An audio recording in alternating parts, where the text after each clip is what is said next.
Hello and welcome to WR Ironman's Round 9, the penultimate event. This is it. We've got two more guys to figure out who's going to win the championship. I'm Scott Taylor, back again week after week, and with me for the second time is Mr. Gareth Allen. How are you today? Yeah, very, very good. Very honoured to be back in the Ironman League broadcast booth alongside yourself, Scott. We had a lot of fun last week, so let's have another race like that, hey?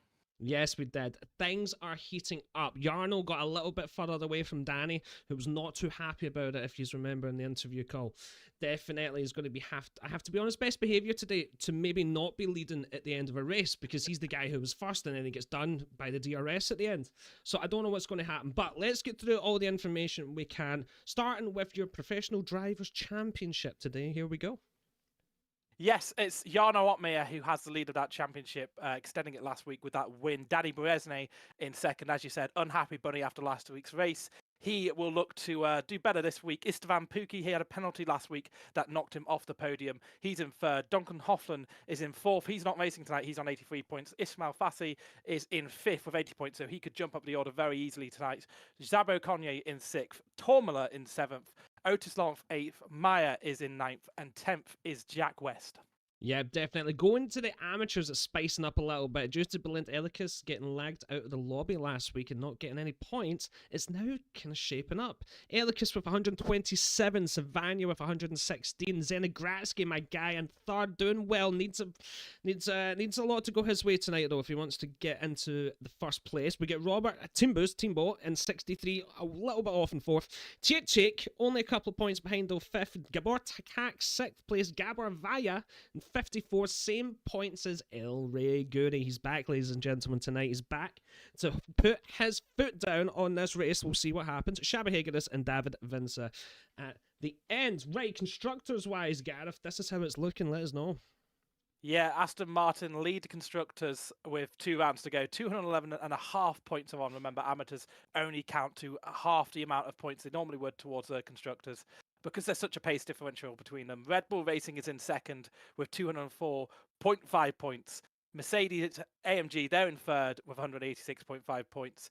And it's Vija Cash App, McLaren Haas, Williams Alpine, and Scuderia Ferrari rounding out the rest, except from Stake F1 team, who are way down there. And they did actually pick up some good points last week. But let's see if they can pick up any more points this week. Yeah, definitely. Hoping to just get a good little result here and look forward to the next season. Starting grid, here we go for tonight. Remember, it's a reverse Constructors' Championship order. So, Norbert Eisner in first, Levente Bensi second, Daniel Zenigratsky in third, David Castilla fourth, Gabor Takaks fifth, Gabor Vaya sixth, Brilliant Elicus seventh, Gabor Tichik eighth, Robert Timbo in ninth, and Bertrand Savannah in 10th. Yep, and the pros will be lining up like so. Kokkani is in 11th position, Maya in 12th, 13th is Tormula, Ismail Fassi in 14th, Tamas Gal in 15th, Pukki in 16th, 17th is Benche Zavo Konye, Danny Berezny in 18th, 19th is Jan Otmeer, and Julian Klaffenbach is in 20th position. So he is a little bit out of place being a reserve there. But yeah, well, obviously Aston Martin leading, but he really impressed last week, did Klaffenbach. Yes, he did indeed, as everyone seems to be starting. Oh, we might have a track as well for you tonight. Gareth, let us know where we are going. Yes, we'll be going to the Circuit of the Americas, the United States Grand Prix. So we'll be racing around Texas, a very tight technical circuit that we'll be going to in real life in a couple of weeks. And yeah, I do love the racing that comes out in Dakota. So this is going to be a very, very interesting race. Especially with rain, because not like most races basically have had rain, I've noticed. So yeah, that'll be interesting to see. So yeah, loading into the lobby right now. I'm expecting, so this season surprised me a little. We had like a track like Las Vegas, you know, that had quite a, I don't want to say a boring race, but a more uneventful race. Then we had around like China that was just absolutely chaos. I had to try not to swear there. Mad, absolutely effing brilliant. So a track like Texas, what you thinking, Gareth? You think we're going to be chaos? You think this is going to be 100% straight? Well, like, where does your head go? When you chat to people, it's a track that maybe the drivers don't like to drive. Hot lapping it, not the funnest to drive. Often difficulties with tires going lengths, but that can create some of the best racing. Something like China, people don't really love that circuit either, but can create great racing. And we could have a little bit more spice added here tonight, Kota. As I've just shown everyone, it is raining heavy, heavy. This is mad. Right, if anyone doesn't know what we're doing, this is Ironman WOR. This is 100% race, no qualifying, reverse championship order. The pros like Jarno, they're all at the back. They need to get up to the front. He has 18 overtakes to make if he wants to win this. Danny Berezny as well with 17 overtakes. There's 13 points between those two. I'm going to be keeping an eye on the back while Gareth shouts his way through the first lap. We're going to try and get as much of the action as we can. This is it. No practice. They don't know what the track is until we do this. It is absolutely crazy. Technically, you've got all the slower people at the front, even though they're not that slow, but like, you know. They did rinse us, wouldn't they? But compared to the pros, they are slow. So it's not, you're not wrong by saying that.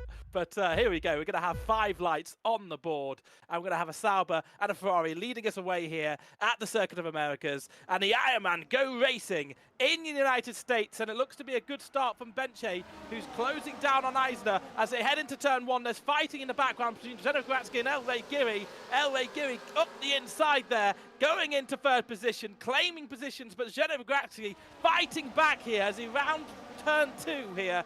As they go through the first sector, Benche and Eisner still lead the way, and it's actually Benche who's jumped Eisner for the lead of this race. Definitely looking to the back. We have Jarno already up a couple of spots, 3 spots to be exact, in the intermediate tyres. The whole grid is on. Look at that going around the outside. Absolutely nailing it. Lovely to have our camera views working again. Nearly 3 wide going through these corners. Absolutely crazy.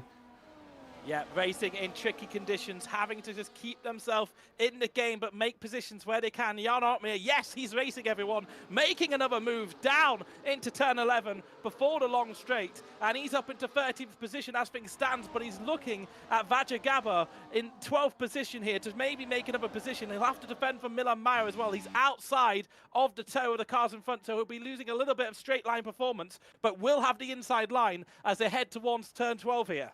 Definitely looking on to Elway Guri in 4th, having a fight with Blint Elikas, who is leading the Amateurs Championship.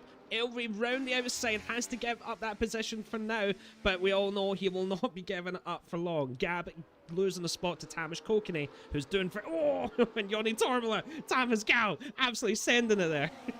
Yeah, all over the place, really struggling to get the traction down for this series of right-handers, a quadruple right-hander. You just have to cling on for dear life as you go through there.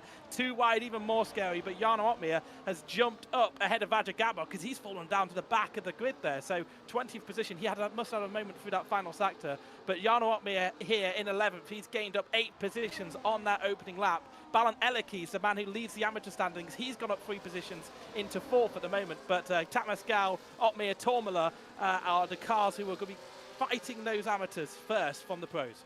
Yeah, great start. Oh, it's a lot of chaos in the back. 5 cars within a couple of tenths of each other. Milan Meyer, he leads in that train. Oh, Julian Klaffenbach very close to making contact, though. Definitely just has to back off now. Jumping on board, getting that inside line. Staying behind Timbo, who's almost slowing them down a little. Him and Ben Shabelkonia behind. We'll just have to wait. Yeah, Klaffenbach just struggling as well with Danny Berezny looking to get involved, but that little look, I think, gave Benche Shabelkonia a chance to go on the attack. So if you don't attack, you will get swallowed up here. That was a clear example of it. Tamas Gal now going on the attack, taking that position from the Mercedes of Gabor, and he's into 9th position. Next up will be Jarno Opmeer behind him, looking to make moves as he already has done through this Grand Prix. And it's a long, long straight, kinks to the right. No DRS, of course, open because of these wet conditions, but the Mercedes isn't done yet. The Tamas Gal has to go defensive into turn 12, and then we come into this very tricky Mickey Mouse section, which is even trickier because of these inclement conditions we have at the moment. Definitely going to the back again. Danny Berezny, another of our championship protagonists, getting a little bit squeezed out by Ben Shabelkonia. Just enough left. Gets the inside line, though. Will keep that position. Great track to be watching these guys drive. Jumping up, we see Blin Elikas and Elway Guri fighting still. Yep, Elway Giri, he loves to get his elbows out where he can. He almost got up to 3rd position at the start of this race. Sven Gratsky wrestled that off him. That made him fall out to Balan Elekes later on. And Elway Giri's actually lost a place since the start of this one. Lap 3 they head on to as they head up the big red hill. And it is just Benche who still leads us from Van Eisner. Zeno Gratsky maintaining that position he had at the start. But no moves here so far, except from Ismail Fassi, who's gone up the inside of Pookie. Pookie trying to fight back here. Yeah, definitely. These two know how to race each other as well. Eastbound Pookie will just have to stay behind for now during Sector 1, but will be absolutely fighting his way soon enough. I'm curious to see penalties at the end of this race. It's been it's been not as chaotic as I thought the start was going to be. Just goes to show just how good all our drivers are. But Danny Berezny was a bit slow off the mark. 5 places behind Jarno Ottmere. Hopefully didn't get any damage or anything. Doesn't look like that, but definitely was just a bit slower off the mark. But he does this week in, week out. He always ends up at the top at the end of the race. Yeah, well, it's a 100% race, so they have a long time, don't they, to get to the front of it. You need to keep your car in one piece, though. And Danny Berezny always seems to be the cream at the top towards the end, as Johnny Tormula looks to be closing down on Tamas Cockney, if I could get it out of my mouth. There we are. And closing down is actually Cockney on Takas Gabor, going around the outside of here. That will be an unorthodox move. 13-14, such difficult corners, but if you can hold it out there, it'll be the inside of 15 and 16, and what he just touched the ass out of it. No, he doesn't. His teammate actually collides with it. Tamas Gal and Gabor coming together there. They're still going in the right direction, though. Love it. Tamas Gal was optimistic there. Fair play. Fair play. An up-and-comer, you could say, definitely within the scene. Looking to see a good result from him today. Definitely has the speed to be right up there at the top. So let's see what he can do. Getting very close. They've actually ghosted inside of each other. So that will be good. Probably for Tamas Gal. I'll probably give him a bit of an edge. Definitely going into turn 1 if it stays the same. Ismail Fassi, 146.5. Maybe going to show that the rain is getting lighter, I would say, than what this started with. And that's only 4 laps in. Jarno into the fight, into 9th place, trying to fight now with Joni Tormela. He's going to have it not as easy as the last few overtakes he's done. He's now got Joni, who's going to make this hard. Yep, Tormela Ottmere just got past the Haas there of Gabor, so he lost out further places there because of that little lag moment that cost him time and made him ghost out. But Jarno Ottmere isn't going to say no to a free move, and he took that one with delight. Yeah, I think these intermediate conditions, obviously it is getting drier, but I think it just creates an even bigger gulf in the gap as we do see a Williams look to go up the inside there. I think that's Fassi on the ass of Gabor, and yeah, he's pushed out further. Istvan Pukki already looking to go around. I don't think it'll be too many corners before he makes a lunge on the amateur driver, as there is a switch in the lead. Eisner through on Benche up the inside, moved on in the braking zone. That was nicely done, but the Ferrari could fight back around the outside. What do you think about it? No, he's got Sven Gratsky right behind him in that Alpine, looking to pick up any scraps that he can from that battle, keeping his head in it as a Williams of Fassi. Oh, sorry, actually that's Elway Geary all over the place into the braking zone there. Yeah, he nearly went straight into Elikas there. Maybe even getting that spot, actually, it was in Gratsky nearly went right into, so gets back into 4th, a little bit of touching, and an El Rio overtake. That's what we like to see. Just enough space left. We get Tamas Kokine going wide behind as well. Tamas Gal getting up to 5th, right behind it. So yeah, Tamas Gal v Elway Geary next. That could be spicy. Yeah, there's elbows out, and a little bit of contact doesn't ever harm Elway Geary. He seems to always rise out better from contact, I must say. But Elway Geary into 4th position. Balan Elaki is the man who leads that amateur class, losing out here in the early stages. So could we see a further close down in that amateur championship here? It's looking likely at this stage, but a long, long way to go with these Formula 1 cars lapping around the Circuit Americas. That's very difficult Red River run through the first sector. You just got to keep it in line, keep yourself in a good position to maybe make a move down into 11 or after the long straight of 12. This difficult first sector, they're just keeping their noses in it here. And Jarno Ottmere, I think, getting closer and closer to Joni Tomlin, may go for a lunge straight away here into turn 11. Big open braking zone. Will try to tuck in behind Tamas Kokine in front of him, but can't do so, so he won't have the slipstream, but he will have a slightly better drive out the corner. These two will fight all the way down to turn 12. Yeah, and they're doing it. Zenegratsky gets into 2nd place. Love to see it, but I want to see what the outcome of this is. Jarno and Joni going for it. The Red Bull does have the inside line. He will have to give it up for now, but it doesn't necessarily mean it's over now. Yes, no, gets the move done, and now Ismail Fassi around the outside. Johnny Tormela could be losing 2 spots here, but fighting hard and fair. Oh. Yeah, desperate to just try and get back into the train there. so he didn't lose any more positions. But Jarno Opmeer isn't happy with that single move. He's looking to make more, but he's got a little bit too deep into that corner, and that's given Fassi a whiff of a move around the outside as they come towards the final corner, the Andretti, but they're not going to go around it. They're going to go into the pit lane. It's going to be a flood of pits and moves. Oh, Jarno Opmeer tries to make a move on Elekes into the pit lane. You love to see it. Clever racing. But yeah, this is going to be a switch to the slick tyres. It certainly feels dry enough out there. Who stayed out? Yeah, definitely. Looks like Tamas Kokone, Yoni Tormla, Takaks, Gabor, Gabs, and Miller Meyer will go one more lap as Eisner will be taking, you would say, the net lead of this race at this moment in time. Yeah, no, that was getting very risky. It's very easy to get a 10-second penalty in this game, but love to see it. Eisner in that lead, Zenegratsky hunting down. You can see the tyres, everyone. It's quite, I would say there's a few more hards, but that's quite an even sort of mix. I don't know what I would have done. I would have probably been on the hards. Yeah, it's a track that can eat up your tyres very easily. So those hards, presuming there's no safety car, could be a little bit of a wise move here. But yeah, a few people going out on the mediums. LA, Giri, Eisner, Zenogratsky are the lead cars on the mediums at the moment without those pits as Yoni Tormla makes a position up. He's on the intermediate tyre still. He leads the race here, but I'm sure he'll be coming into the pits at the end of this one and hope to have not lost too much time. It'll be interesting to see what the gaps are. Remember, Yoni Tormla just been gapped by Opmeer when Opmeer came into the pits, and I think he could be losing a whole heap of positions here, Yoni Tormla, because it feels very dry out there. Has DRS been activated? I haven't quite seen that message, but I could have just missed it. You know, it could be a skill issue for me. Yeah. No, not yet, but look at the minimap. Look how close that train is. Like, that's insane. It's like 2 corners, right? So that's them coming in now. Only Gab and Eisner 8 seconds. They're going to go all the way to the back here, I think. I definitely... Oh, it's Tamas Kokone gets a 10-second penalty. It's as easy as that, folks. As we have Eisner coming round now to the start, these guys are going to be swallowed up massively. Yeah, they're going to be spat out the back, and that 10-second penalty is kicking a man while he's down for it, quite frankly. But Eisner will take the lead of the race here. One Sauber to another.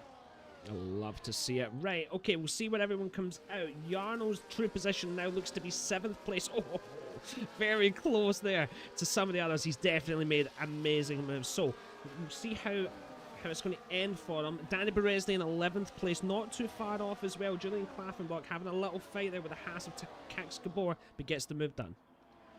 Yeah, Fassi's lost a heap of ground there. He was actually fighting Jarno Opmeer into the pits, but because Elve Giri had to take a stop as well, he's had to double stack. So Istvan Fassi lost quite a few positions there, a few seconds in that pit.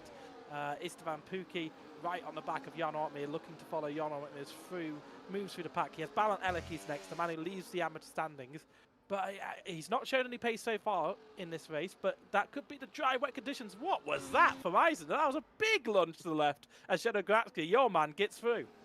Yeah, he's going for it. Jarno gets up into 6th place as well. Blaine Ellicus not really fighting. Looks like Eisner's left the session. That's exactly what that was, mate. Right, unlucky to see. Hopefully we can get him back. As Ben Shabakonia into 16th, getting a little bit held up by Miller Meyer. They can't. They need to like stop this, otherwise they're going to lose that train. Istvan Pukki into 7th place, gets that inside line done. Gets the place easy. Blaine Ellicus lost 2 spots, but still looking quite well in his division. Yeah, absolutely. Remember, 1 round to go after this one, so every point matters. It's crunch times in the championship.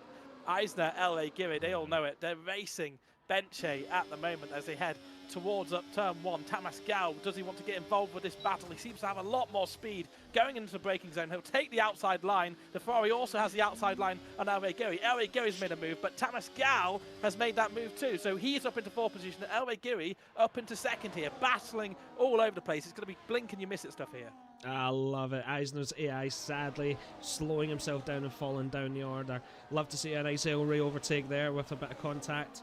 We'll see. I'm looking forward to him and Tamas Gal. I feel like this is just, yeah, I feel like we're kind of the perfect storm is brewing, and that's definitely going to come into play later. Istvan Pukki needs to get in front of that AI driver, gets it done. Sometimes it can be a real hassle getting by that the AI driver when they're not back. Because the AI can make some weird moves, you know. Yeah, dodgy AI can ruin aces. We've seen it happen with Balan Elekes last week when he couldn't get back in. But Yoni Tormla now looking to make a move on Elekes down into turn 12. There's going to have to be contact to make that move, and the Alpine just riding that car a little bit. The V car has the inside for turns 13 and 14, but that'll be the outside of the next two, and it means that Joni Tomala can take that position, and he just tucks into the slipstream ahead. They're trying to desperately get by Eisner in the background. He's getting shuffled all over the place, and Tamas Kokony, Fassi, and Berezny are through that AI car. Yeah, hate to see it. Just a bad day for Kick so far. Hopefully Tamas Kokony can get some more points for them. Sadly, they are 10th place. Hopefully they could get maybe into 9th or 8th with some points today and some points next week as well. But yeah, no, definitely. So let's look at the sort of who's made the biggest differences. Tamas Gal up 11, Jarno up 14, Isfan up 10, and Eisner sadly down 12, Timbo down 10, and Vaya Gabor down 14. Ouch. Yeah, I mean, that's the thing with starting amateurs. You do get to start at the front, but you rarely have a kind of green, positive places taken counter when you come into this kind of stage of the race, when the pros have carved through the field, the first pit stops are done. And yeah, that means that they often lose the positions. And you know, what was actually good for the amateurs is when those are kept to kind of just a handful of digits rather than the kind of 8s or 14s we saw from Gabor. As we come to this long straight once again, Istvan Pukki, Jarno Opmeer, Tamas Gal, Benche, all eyeing up that dinner, which is Elve Giri just in front on those medium tyres though, so he has a little bit more grip at this time. Jarno Opmeer wants to get involved with this one, 3 wide as they head into 12. He's just going to settle for the taking the position off the Ferrari at the moment, but he's going to have a way better drive out of 12, and that's going to be the outside of these two corners, and we know that's going to be inside of the next two corners. I've said it enough already in this race, and Jarno Opmeer takes 2 positions in a matter of a few corners and gets himself into the lead of the pro category with just Elve Giri and Zeno Gratsky separating him and the lead of this race. Ah, that was wonderful. To be fair, that was probably one of the best moves I've seen of the season. Just simple, poetic, and done. Makes the drivers around just look slower than what they actually are, you know? Amazing. Into 3rd place, but here we go. Jarno v Elray. Last time it got a little bit spicy. Jarno did win. You know, it's a hard battle to do. Oh, Ismail Fassi just gets that move done over Balint Elekes, who is dropping a couple of spots, but he won't be mad at all. He will just keep a good pace and a good race, and he'll be fine. Yeah, he's in this train, which is the most important thing. Falling out the train is disaster. Look at people like Milan Mayer, Benche, Jabo, Konye. They've fallen out the train at the back. Gabor as well, also flirting and falling away from that. So yeah, but Zeno Gratsky at the moment kind of has this lovely little buffer where Elve Giri is the cork in the bottle behind, and he's just pulling out 10th here, 10th there, and leading this race, really putting in the laps for that Alpine team at the moment. But you know, once those pros can finally dispatch Elve Giri, remember he has a benefit of better tyres at the moment. That gap will be closed significantly and quickly over the course of a few laps. Jarno Opmeer is going to be on the back of Elve Giri, but yeah, I think the drive out of the long straight in turn 11 down to turn 12, just allowing Elve Giri to keep those positions for now, and will maybe a handful of laps before Elve Giri actually releases this pro pack. Yeah, definitely. Balint Elekes now having to fight, but oh, nearly went right into him. Daniel Berezny gets the spot easy enough. Even Julian Klaffenbach comes right through. Love saying that name. It's into the Aston Martin, gets it done. Balint Elekes, 1 little mistake, 2 spots lost.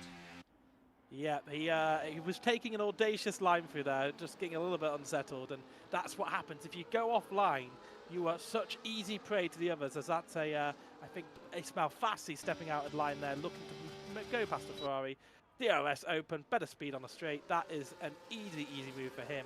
He will be next in line to overtake Benche, will be Danny Berezny, unless Benche can do anything to fight back in that Ferrari.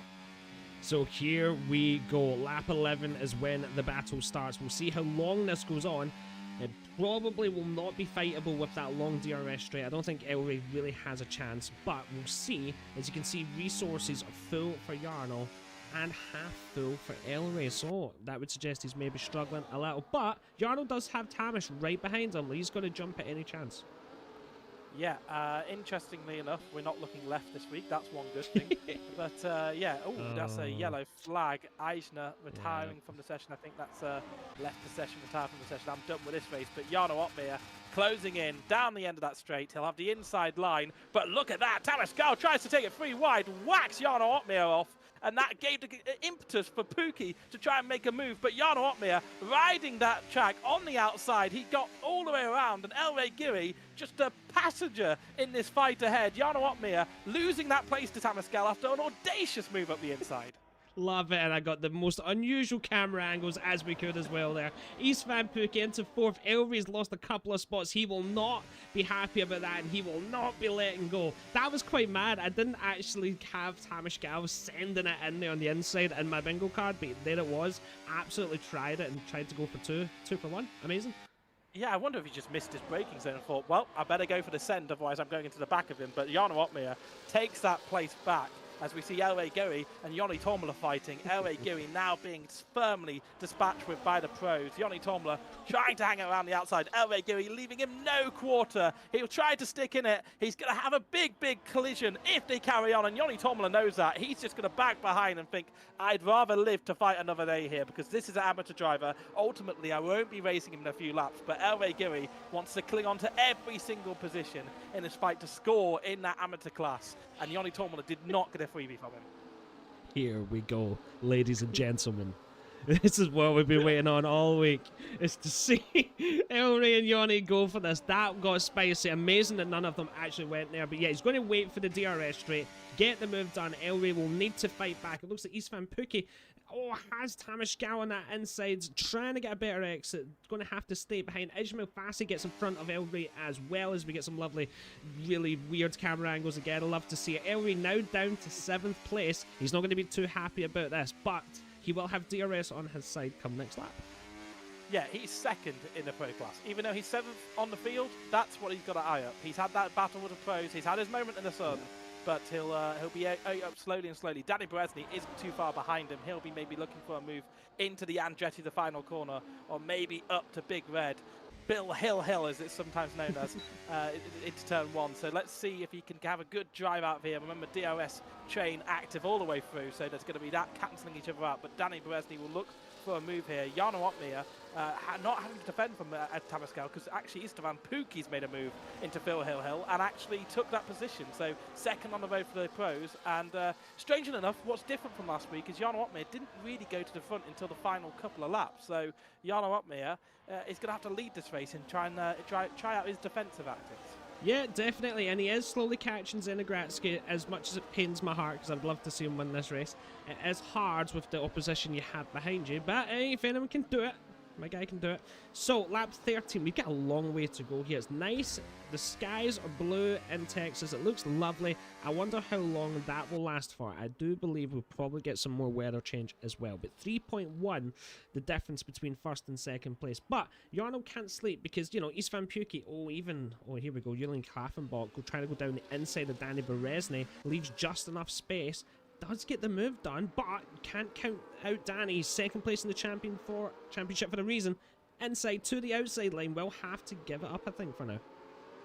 Yeah, Klaffenbach making a move there as they both went by El Rey Giri, Joni Tormula, Ismail Fassi having a little bit of a battle. Tormula's already gone wheel to wheel with Williams so far today, and Fassi trying to make a move on Tormula, not making it count on that lap, but he's right on the gearbox of that Alpine. And maybe he'll think of a move up into turn 1. He'll need to get it done by turn 1, otherwise he'll have to sit behind through that sector 1, that very difficult, windy sector. And yeah, I think he's just going to have to back off here. Jarno Opmeer not closing down on Zeno Gratsky at the moment. Actually, that gap maintaining around 3.2 seconds.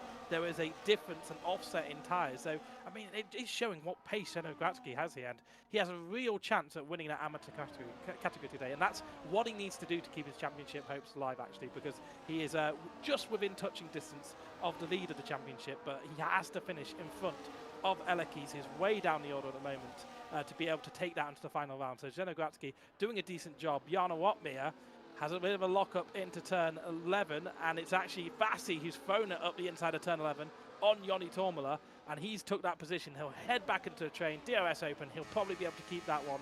Is Opmeer going to be under pressure here? I think Istvan Pukki's gone for that move on the straight, and Opmeer is not going to fight that one. Hopes to just sit back into that DRS toe. Then there he is. Daniel Zenegratsky with a 3-second time penalty. Will you love to see it? Week in, week out, my man gets it, but still finishes in a great position to catch Gabor in the hash. Just has to back off a little bit for Ben Shabakonye, who has been caught down. This is what can happen. I've noticed it in these races. Sometimes you can just get caught down. The combination of DRS and some of these amateur drivers still being at a good pace, is sometimes you just get slowed. Yep, you just catch yourself in the wrong place, fall out of that train, leave yourself in a position where you can't overtake. Maybe your setup just had a little bit too much wing on it compared to the amateur driver, and you are just caught up as Ismail Fassi closing in on Tamas Gal. Well, not really, it's this DRS train thing going along. But Istvan Pukki is about a second closer to Zdeno Gratsky, who, you know, maybe had a little bit of hint at the commentator's curse. But not that that exists for myself there. I probably picked him up and said maybe he can win this one. Well, you know, 3-second penalties, he always gets them, doesn't he? And falling down he is, as Jabokonye and Kokony still right there at the back of this battle. Yeah, definitely. Sadly, that gap to Zenegratsky is deteriorating massively. It's 1.8 now. Istvan and Jarno, they're just going to work together and make sure they get that done. I feel like they are on the optimal strategy because safety car, 15 laps, and we've not had a safety car yet.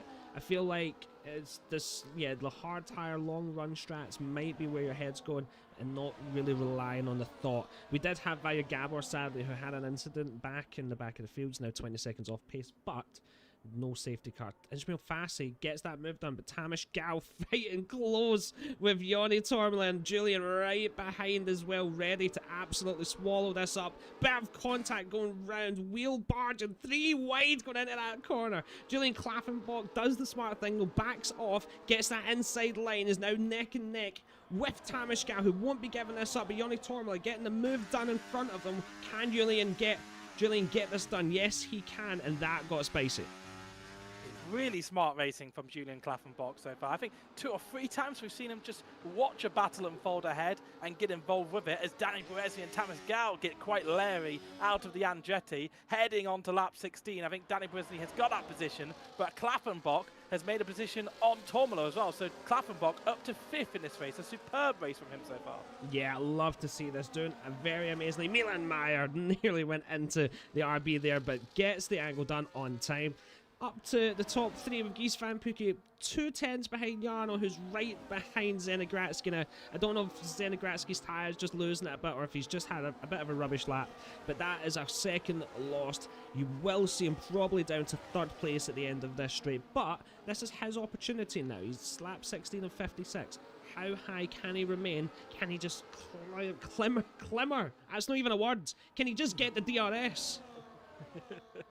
Yeah, I mean, Pukki and Ottmeier, they may go for an overtake on one another as they go for that overtake on Zenegratsky. Actually, Ottmeier just making that move, blocking off Pukki there nicely. But I think what Zenegratsky has got to gap is that there's a little bit of a gap between Yoni Tormela and Fassi. If he can get into that gap and just extend it a few more laps, and it won't be like he's just spat out into the battle with Elray Giri at the end, as Elray Giri, talk of the devil, is really pushing Balan Elekis, and Balan Elekis gets a nose snubbed off of that machine. I think he's maybe had a bit of a wing damage there. Thomas Kokony follows through with that one, but Elray Giri elbows out as ever. We say a lot about him, and more contact with other drivers in the Ironman League. And let's see if Elekis goes into the pits. He doesn't. His wing does look okay, but I'm very, very surprised that that front wing has stayed intact there, because it looked like it was coming clean off.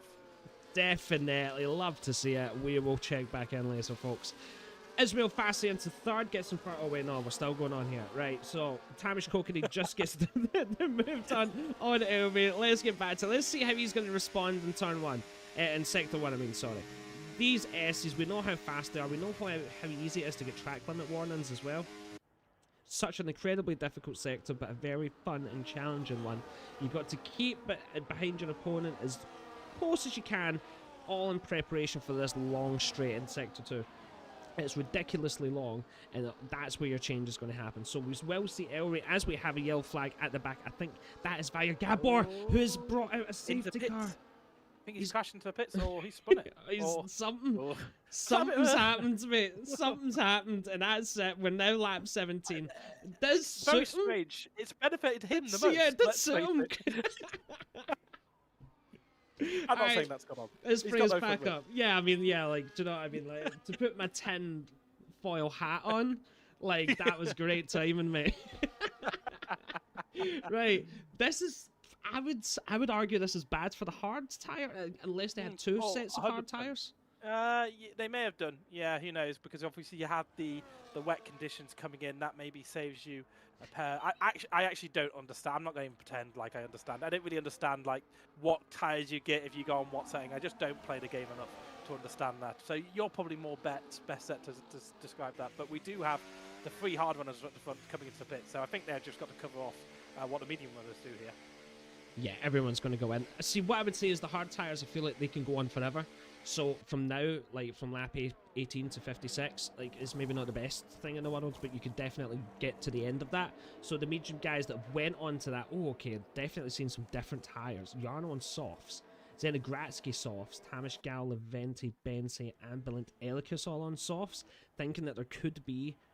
So I'm guessing they've now dedicated themselves to a one-stop. So now that they're saying that that could be soft mediums, that's what I think.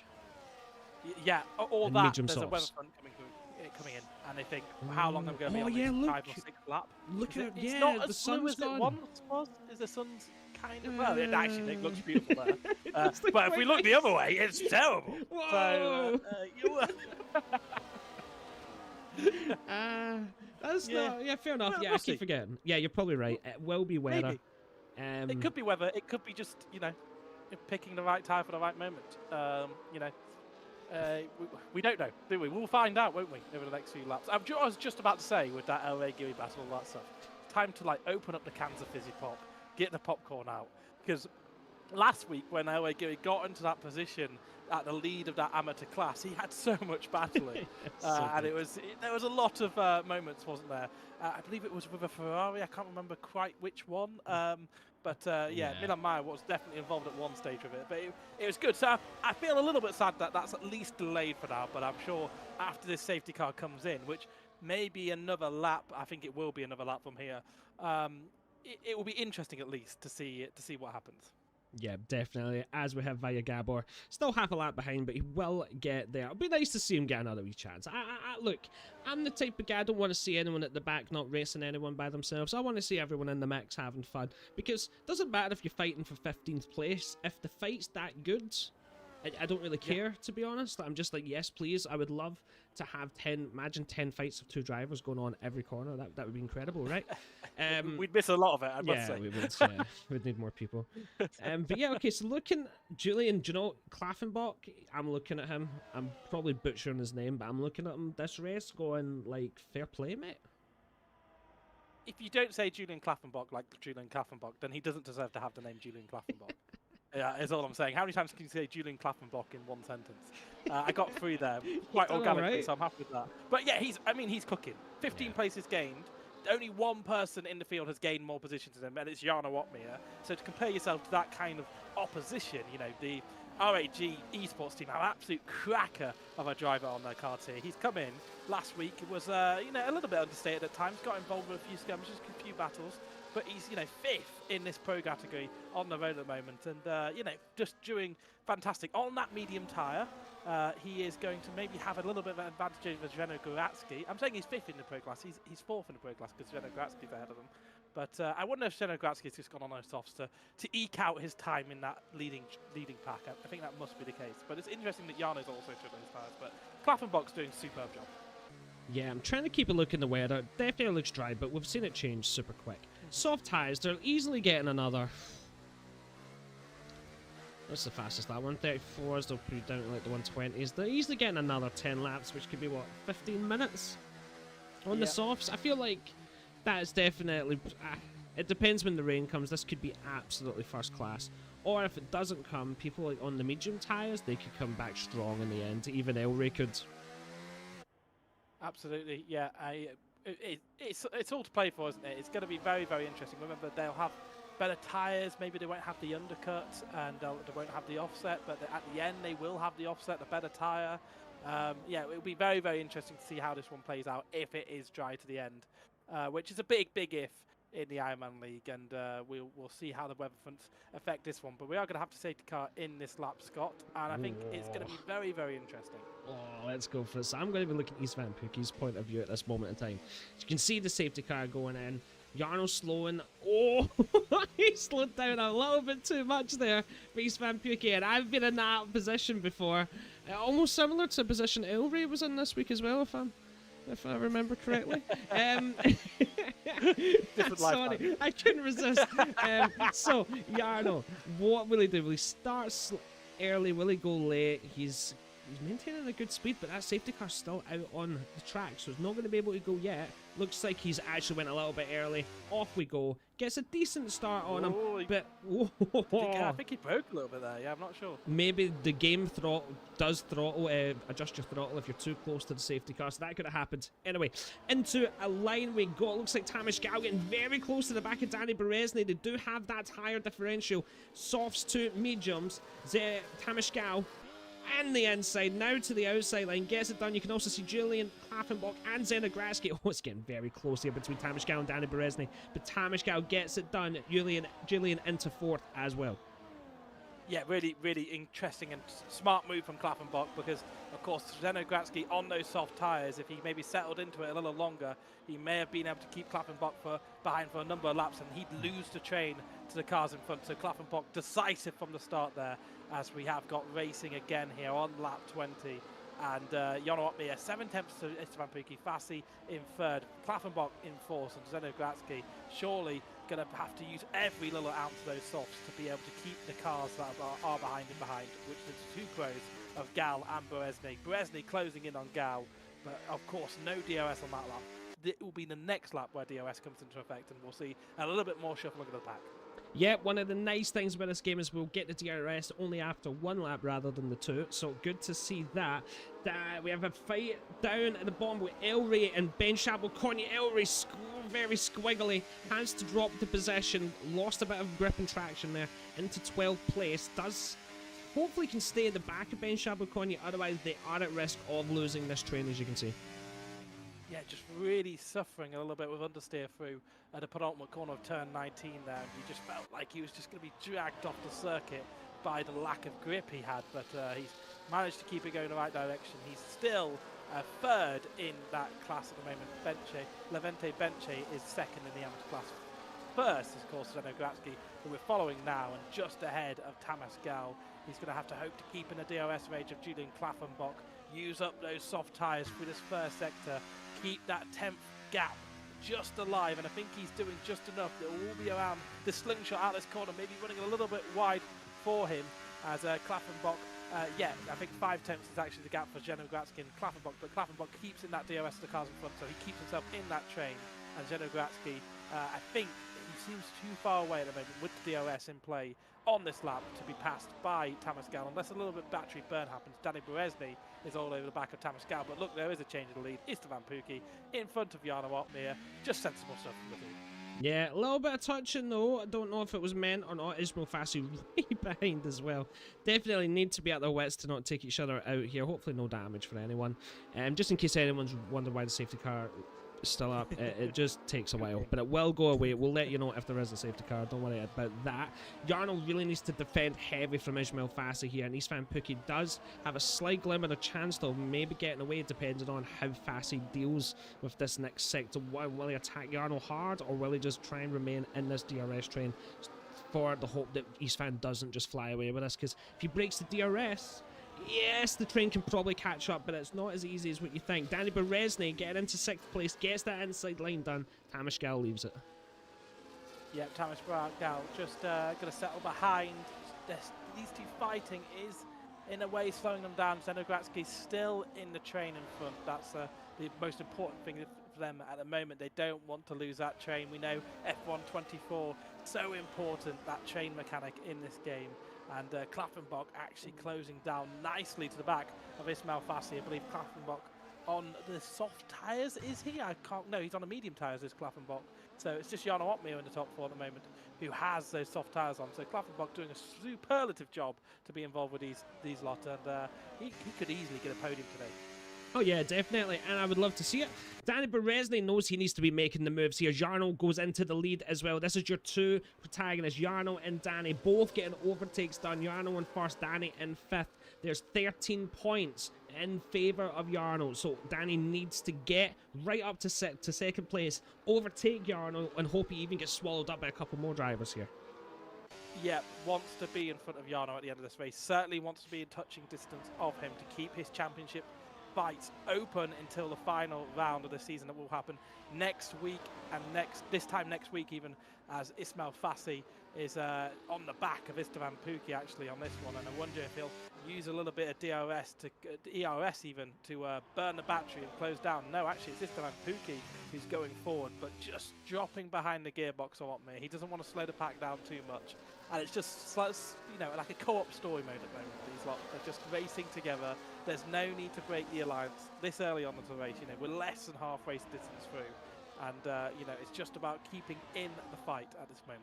Yeah, no, definitely. We're going to see it spice up later though, because Danny, he's here with a vengeance. He's not happy how he's 13 points behind Jarno now because of how strong the slipstream of the DRS was. There was nothing he could do on that final lap in Belgium, and just had to drop the place. So he is coming back with a vengeance. He was probably happier being in this sort of one of the fighting cars. He just needs to get himself into the top train. They've done that. Joni Tormela into 8th place as well, gets the overtake done, and Jarno Opmeer into 2nd place, into 3rd place. Ismail Fassi round the inside, getting that done as well, and that's how you go from 1st to 3rd in a couple of seconds. Yep, just not having that DRS, and the two cars behind punching through. That's as simple as it is. Fassi just clipping that one through, and Opmeer not wanting to fight that position too hard. But I wonder if those softs are already struggling here, because there's a number of soft runners who are starting to fall back. Zeno Gratsky losing places to Danny Berezny, Tamas Gao losing position to Danny Berezny as well. I think just those mediums are just starting to be the optimum tyre here. Jarno Opmeer, in which case, just needs to go into survival mode until the next round of pit stops, as Julian Klaffenbach has the opportunity to overtake Opmeer into Big Red. Turn 1, up the inside it will be for turn 1. Can Opmeer do anything to hang it down the inside of turn 2? He doesn't want to go there. He doesn't want to stretch himself too thin, and he is up into 3rd position, this Klaffenbach. Definitely, you might be spot on about those soft tyres, just not feeling that great anymore. Looking at the weather above, as you turn into there, that is quite a grey sight. Most of the sky, to be honest, looking at that, you wouldn't be surprised if you had rain at some point. I do think the drivers have thought that this was going to happen. Danny Berezny going down that inside, well enough space to be left, just about getting it done. Let's see grip levels. Looks like Jarno actually still had a decent amount of grip. Yes, he was on the outside, but still, those softs doing okay. Yep, maintaining in that DRS train as well will help him defend. Tamas Gao getting passed by another medium runner. That's Tormela, as Klaffenbach maybe almost under a bit of pressure from Jarno Opmeer there. I think Zeno Goratsky's had a little bit of a moment. He's certainly picked up another penalty somewhere along the way, as there's more cars going too wide. It's Berezny and Opmeer. This fight for the championship. Opmeer knows he's got to keep Berezny behind as much as possible here, because there are points on offer. Those are the two protagonists, and Jarno Opmeer racing smart here to keep the Mercedes man behind. Definitely, if anything, Jarno could do to lose a bit of DRS at this moment in time. Fight him for a couple of laps, make sure that the other cars are a couple of seconds up the road. But I'm sure they will just be going flat out, because they both will think that they can win this race. And I think both of them can win the race as well. They're on different strats. We will find out at some point what the correct one was. Leaning more to the medium tyres, maybe being a bit better due to Jarno getting overtaken by Julian. But at the end of the day, Julian has been kind of banging all race, so I don't know. He has been really, really good. I think, for me, look at Joni Tomlin's got a 1.5 second gap to this crew up ahead, and I think that was all Tamas Gao and Zeno Gratsky just losing a bit of pace at the wrong time. Jarno Opmeer almost out of that second gap there, just staying in by the skin of his teeth, which is all about survival at the moment. Remember, he's waiting for an opportunity to pit, whether that's under wet conditions or under the next sensible stop for him. But he's going to have a difficult time keeping Danny Berezny behind this time, even with the DRS he's got, because he's lost the toe. And Jarno Opmeer down into 5th position, Danny Berezny up at 4th. And at the moment, he claw back points from Jarno in that championship battle. But There's a long, long way to go, and I think there's going to be a twist of weather conditions. The clouds have certainly gathered over the last few laps. Benches Aberconye is past his teammate Balin Elakis. Elray Giri going a little bit sideways, tweaking all over the place through this double left-hander here, trying to go around the outside. He'll keep his car there. Doesn't give Balin Elakis any chance to take that position, and Elray Giri up another position with a little bit of contact. It's not the first time today or this season that that's happened. Like most other drivers, like they're not getting that spot. Do you know what I mean? Like he just never gave up. As we do, it is unfortunate to say again. We have Vaya Gabor just having a rough time at the back of the pack. Hope to see him doing a lot better in the finale. But yes, Elray, whoa, we do have Tamish Kokine going for that inside line. A bit of a lock-up there. Will he get the move done on time? Yes, he does. Gets 12th spot. Billion Elikus all the way down to 13th. Zenigradsky's in 8th, but he's got a 6-second penalty now. My man's just no stopped. Yeah, I wonder if Vajagaba has a bit of rear diffuser damage, unfixable damage, and that may explain why he lost it into the final corner, which is a bit of a strange place to lose it. As Fassi almost losing it into the back of another McLaren, Istvan Pukki, who leads the race, almost had Williams all up in its grill, but Fassi will look to take the lead of the race here. Simple DRS switch as Klaffenbach closing in on this battle. Danny Bresny closing in, and Jarno Otmir just doing enough to keep himself in the DRS train, keep his hopes alive here. It's still smart racing in a difficult position, but Fassi leads here on lap 26, and look at that, it's rain. Oh, there's the rain as we have Elray is 3 wide all the way out to the track limits and beyond. Elray and Tamas Kokine absolutely sending it, elbows out, wheels out, everything out. Ben Shabelkonye stuck behind it. That's the last person I want to be right now. It's Ben Shabelkonye. He needs to get in front of Tamas Kokine and Elray, but that's not going to happen.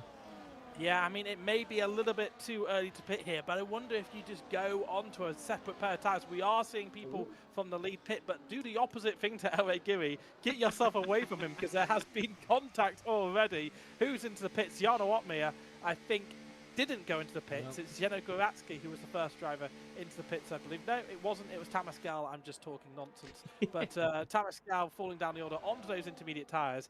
And this is a really important moment. Which way is the right way here? It could be the matter of a few seconds either way, especially with these tight technical sectors. Really slow you down if you're on the wrong tyre. Oh, that's the last thing you want to see. Cross the pit lane, exit white line. That's a silly, silly penalty there to take in a 100% race. But someone's got to do it, and he has been the one to do it. So yeah, almost half the grid, exactly half, right? Or sorry, 10 stayed out and 9 went in.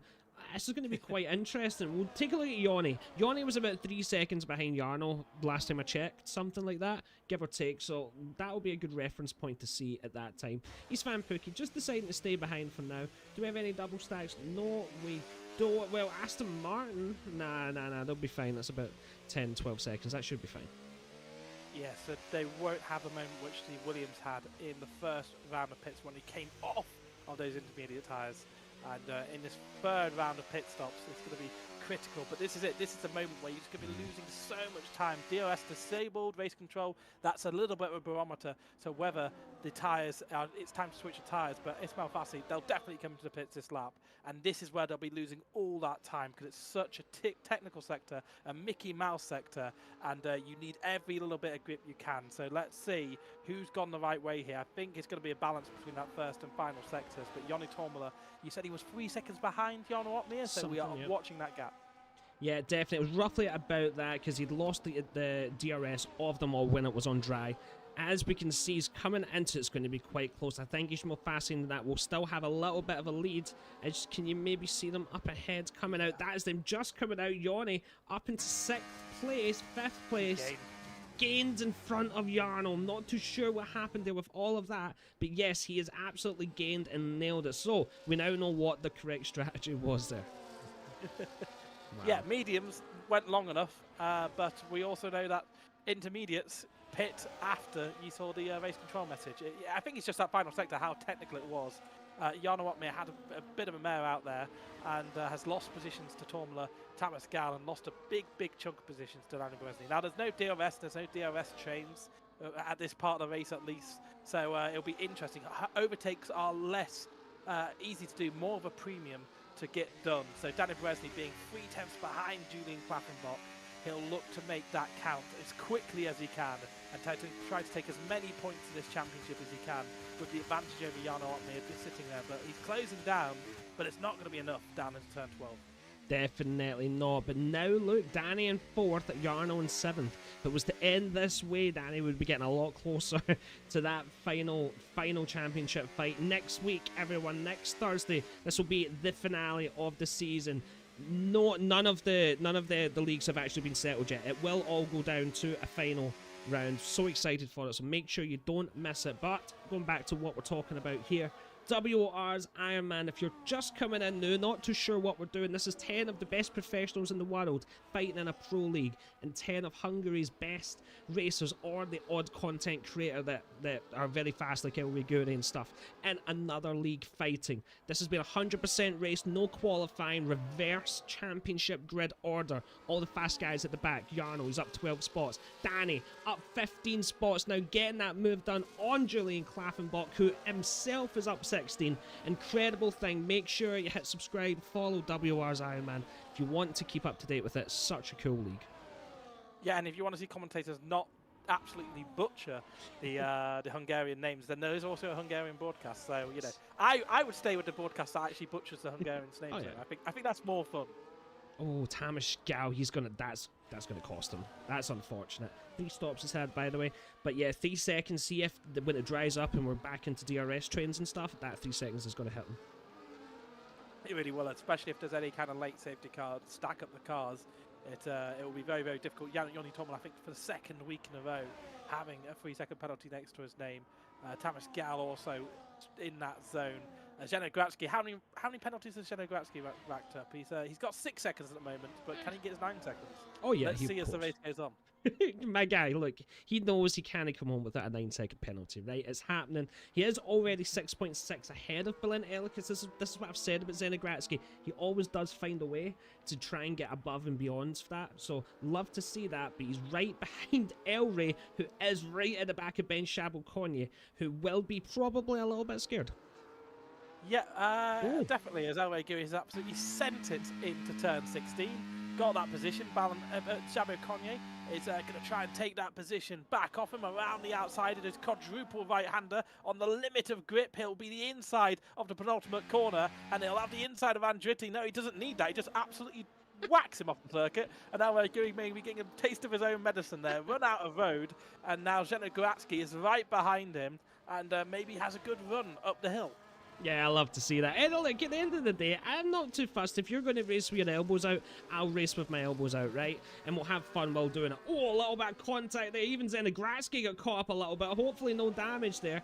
Elray in 10th place. Ben Shabo-Konye, what is he going to have to say about that? We are definitely spicing up coming into lap 30 or 56. Yep, back past him, and you know, elbows out, and just a brilliant spectacle for the commentators here, because sometimes in this inclement weather it's just more difficult. The gaps fan out, there's less racing action, but you know, if you stick the camera on El Riguri, he'll be getting into all sorts of hijinks. And Benche Shabo-Konye at the tail end of that hijinks at the moment, he'll have to go for another brave move through that Mickey Mouse sector to be able to get past him, as Tamas Gal gets past Joni Tommel, both with the same amount of penalties. Tamas Gal up to 5th position. Jarno Opmeer closing in behind, trying to recover from poor strategy on the softs and a bad outlap on the on a bad in-lap on the soft tyres. Yes, quite mad, isn't it, that gap between 4th and 5th? Julian, absolutely an amazing place. Look, I always see Ismail Fast, Istvan Pukki, Danny Berezny up here. I don't always see Julian Klaffenbach up there, so love to see that he's coming in so early and is absolutely sending himself there. Gab with a 3-second time penalty, unlucky to see. But yeah, Jarno has now got a massive challenge in him. Look, he is how many seconds behind Danny? He's like 6 seconds behind Danny. Like, that's hard, right? It doesn't matter how wet it's going to get, how long you've got, you still need to get 6 seconds. If anything, he probably wants it to remain wet, because the moment that front train get DRS, that's it. Yeah, you want to keep yourself in the game, certainly, don't you? And Jarno Opmeer closing in lap by lap. Tamas Gal just quite far behind now, so yeah, it's going to be a big recovery drive from Jarno Opmeer if he can do it. If anyone could do it, it would be Jarno Opmeer. number of times last week. He was outside of DRS range and he had to work and use a bit of battery to get back into those toes. But it's just not working out brilliantly for him strategy-wise. But he is closing into the back of Yanni Tomla here, and I think he may be going for a move. Not here, but maybe the next corner. Definitely, as Leventi Bensi loses out of space to Tamish Kokone at an unfamiliar... Oh, and it's via Gabor retiring in the pits this time. No need for a second safety car. Jarno Watmere trying to get the move done on Yoni Tormla, gets into 6th place, and now next stop Tamish Gal. Next stop Tamish Gal, who's 4.8 seconds behind Julian Klappenbach, who 6/10 behind Danny. So that goes to show you just how far he has to come. Yeah, I wonder if Tomlin's picked up a bit of wing damage somewhere on the line, because he's lost a bit of pace as well. Who do we cut to? It's L.A. Giri going side by side with Benche, and every time he goes for this corner, it looks like it's his least favourite corner in the world. His car twitches left and right, like he's trying to start a drift on Mario Kart, and L.A. Giri maintains that position up into 9th position. These wet conditions are actually coming alive for him. I think he's probably got a car with a little bit more wing on, because he's carving through the pack here in that technical section, and he's just doing the right thing. But he's absolutely dancing in that Williams, and LA Giri up into 9th. A very, very good day for him. Is that first in the amateur class? I believe it is. Yes. Yes, you are 100% correct. Absolutely nailing it, guys. That's what we like to see. But Ben Shabalkonya, he's going to have something to say about it, and Zenogratsky maybe won't, because he's in a good position. He has the penalties. I don't know. Balint Elikas, quite a far way off as well for Zenogratsky, but Zavanya's behind. So Zavanya's 2nd place in that championship and is behind Elikas. He's going to have to pull something out of the hat here. Yep, he will have to do something extraordinary, as Jarno Otmir right on the back of Gal, closing down. He's not going to go for the move there. He's just going to wait it out. I think he could go for the move there, but it's only going to cost him time. Otmir is going to play this one out, wait it up, and the thing is Thomas Gal is losing time on lap after lap. So he has lost a bit of chunk of change there. 2 seconds has gone over his basically his championship rivals and his championship rival in Danny Berezny. But 6 seconds, 6.5 seconds. Let's see what happens with that gap over the next few laps. He's into 5th position. He's cut his losses to Danny Berezny to just a handful of points at the moment. But can he do anything over the course of these remaining laps? But what's it, 20, 23, 24 laps left? Don't count me on maths, I may be terrible. But, he could close that gap down. We've seen it before, but he's going to have to get a skate on. Yeah, definitely, because I've got a feeling the weather will change again. It looks to just be a nice sort of medium level rain. It's definitely not torrential, and it's not very light, but you're probably going to guess this is here for another 15 or so laps, and we'll have a dry outcome at the end. Let's go on board to Ben Shabalkonya, who's right at the back of El Riguri now. Fighting for 9th spot. This is what I'm saying. Doesn't matter what position you're fighting for. It depends who's fighting it. Yep, Benches Abikonye going for that lunge on Elway Giri. It's going to be simple under braking. I don't think even Elway Giri will be able to get involved with that one too much, but the person who we will try to defend from is Zeno Goratsky. He'll just show him the door on the outside of turn 2, and Elway Giri does maintain that 10th position, but importantly, he maintains the lead in the amateur class from Zeno Goratsky. On the road at least, those 2 cars behind him who are fighting with him do have penalties, so Elway Giri looking to be in the pound seat for scoring maximum points in that amateur championships as things stand. Balint Elekis, who of course leads the championship, is in 13th. He's ahead of his rival Savanya, but he's also kind of ahead of Zenogratsky once penalties are applied. So Balint Elekis looking in a good position to put a firm hold on that championship, as we see him close down now on Elway Giri. Closing and closing. Is he going to be close enough to make a move into turn 12? Yes! But Elway Giri will defend this one. Oh, yeah, 100%. Elway.